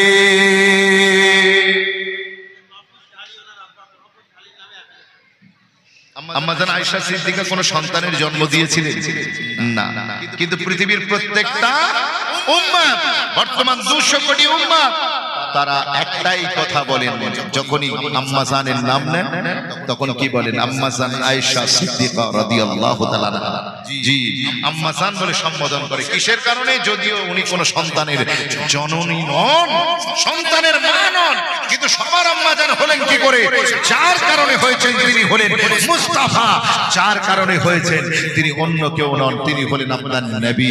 মনে রেখে দেন, শাম্মে খুদা हमारा नबी, महबूबे खुदा हमारा नबी, ईमान की इब्तिदा हमारा नबी, इल्म की इंतहा हमारा नबी, रहमत किबरिया हमारा नबी, सरवरे अंबिया हमारा नबी, मक्ता अंबिया हमारा नबी, मद्दा अस्फिया हमारा नबी, मुस्तफा मुजतबा हमारा नबी, खैरुल बरा हमारा नबी, शमसुद दुआ हमारा नबी, बद्रुद दुजा हमारा नबी, शम्मे बज़्मे खुदा हमारा नबी, काली कमली वाला हमारा नबी, ऐ बाला वाला हमारा नबी, कौनैन का मौला हमारा नबी, खत रसूल हमारा नबी, रसूल करीम हमारा नबी, नबी आसिम हमारा नबी, पैकरे खुल के आसिम हमारा नबी, रहमतुल लिल आलमीन हमारा नबी, अब्दुल्लाह का दुर्र यतीम आमिना का लाल हमारा नबी, ऐ पैकरे खुल के आसिम हमारा नबी, रसूल करीम हमारा नबी, नबी आसिम हमारा नबी, शाफिउल मुज़्नबीन हमारा नबी, रहमतुल लिल आलमीन हमारा नबी। আমার নবী পাক সেই নবী মাহফুজ ঝালি, ওনার আব্বা জানের নাম মোহাব্বত ঝালির নামে 1000 টাকা দিয়েছেন।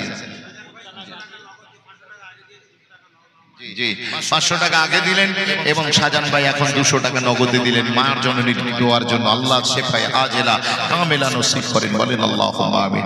একটু জোরে বলা যাবেন আল্লাহুম্মা আমিন। নারায়ে তাকবীর, নারায়ে তাকবীর।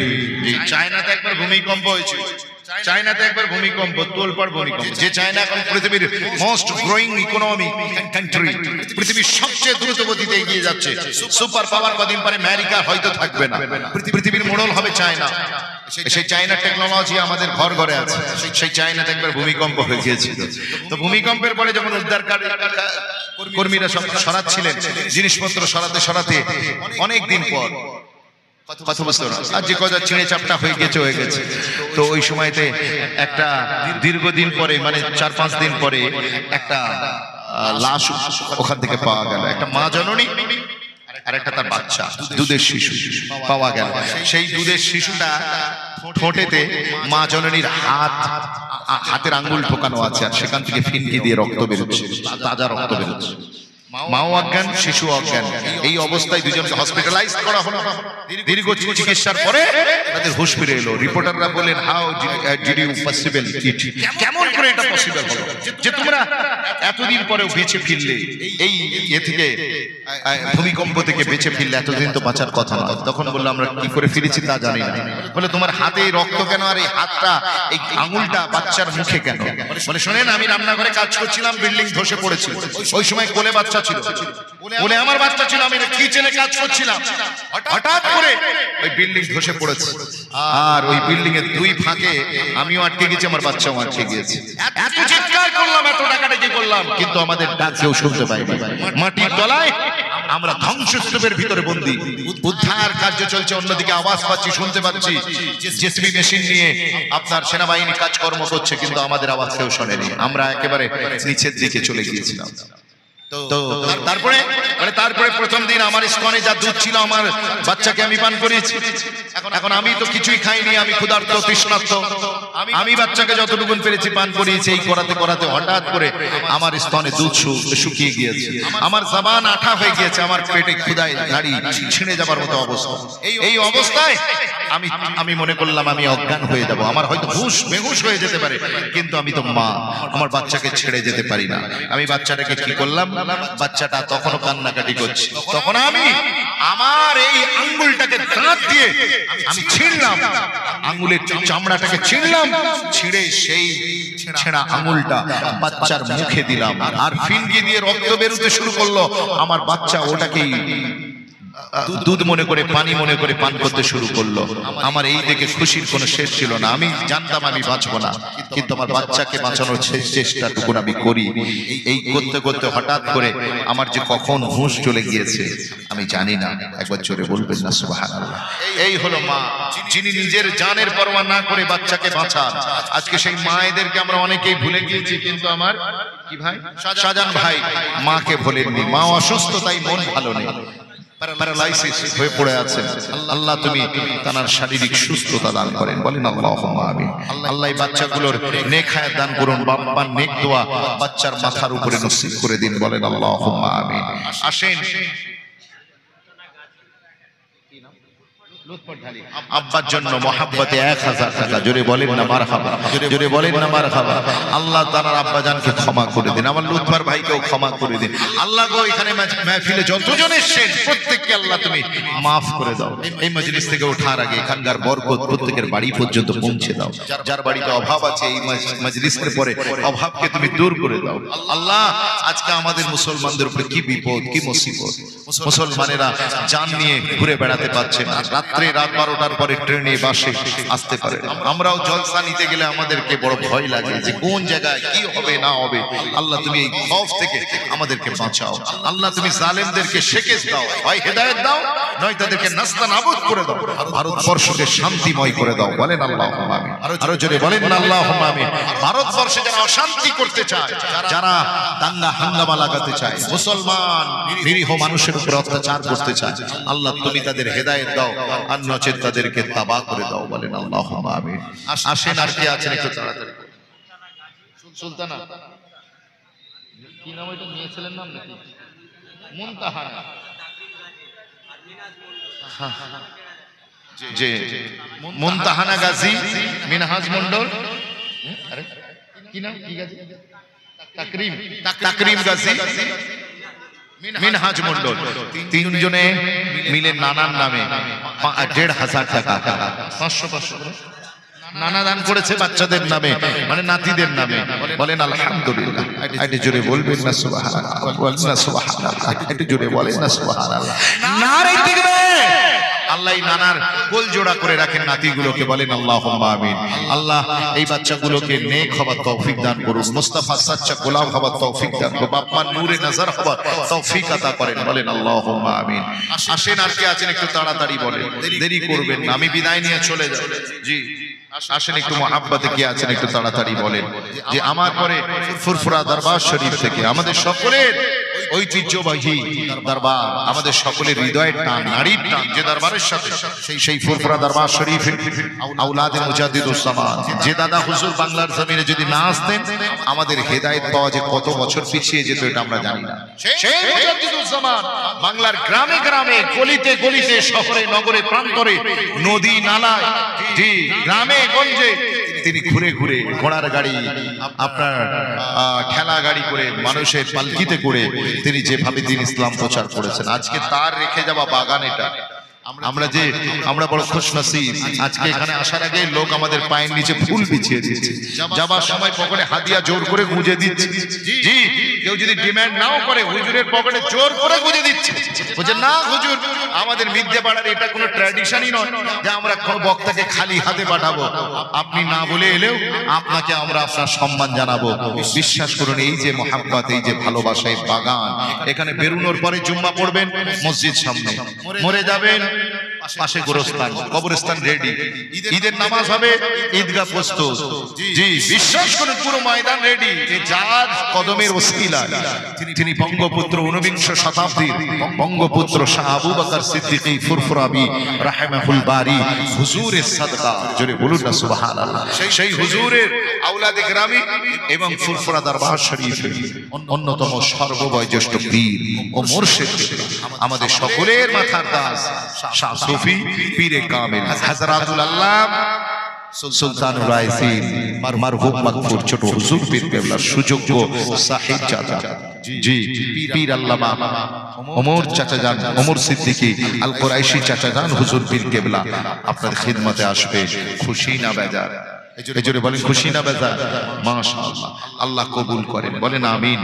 আমি এই নদী পার হয়ে, গোসাবার নদী পার হয়ে চণ্ডীপুর, তারপরে আরো সব কি সব নাম্বার টাম্বার আছে, যখন জলসার জীবনের প্রথমের দিকে ওই অনেক দূর দূর প্রোগ্রাম আল্লাহ করিয়ে নিয়েছে। এখন আর আমার মানে মনে হয় না যে খুব দূরে যায়, কারণ হুজুর জানেন সকালবেলা রাত জাগা মানুষ, সকালবেলা ক্লাস করতে কত কষ্ট। তো কাজেই আমি এখন খুব বেশি দূর দূর খুব একটা চাই না, খুব মহাব্বতের খাতিরের লোক হলে আসতে হয়। তো ওখানে যখন গিয়েছি, আমি গিয়ে দেখলাম ওখানকার হুজুর আসছেন 25 বছর। কত বছর? 25 বছর। আমি আজ থেকে 5-7 বছর আগের কথা বলছি, সেখানে আমি জলসায় গিয়েছি। তো সেখান থেকে 25 বছর আগ থেকে উনি যাচ্ছেন, ওমর চাচা যান হুজুর পীর কেবলা ওই জলসায় যাচ্ছেন। আপনি দেখেছেন সেই বছরে তারা করেছে পালকি, যদিও আজকে পালকি জামানা উঠে গিয়েছে, এখন হেলিকপ্টার হয়ে গিয়েছে, 4 চাকা হয়ে গিয়েছে, কিন্তু তারপরেও তারা বলেন হুজুর যে সময় আপনি এসেছিলেন সেই সময় পালকি করে নিয়ে যেতে হতো। আজকের এত বছর পরে এই বছর আমরা একটা পালকি করেছি আপনার জন্য। তো সেই হুজুরকে নিয়ে গেছিলেন। তো আমি দেখলাম না, আমার বলার উদ্দেশ্য যেটা, যে এনাদের যে মেহনত, এনার যে পরিশ্রম, যে খিদমা আল্লাহ যেন কবুল করে এবং তাদের ছায়া আমাদের মাথার উপরে লম্বা করে দেন, বলেন আল্লাহ।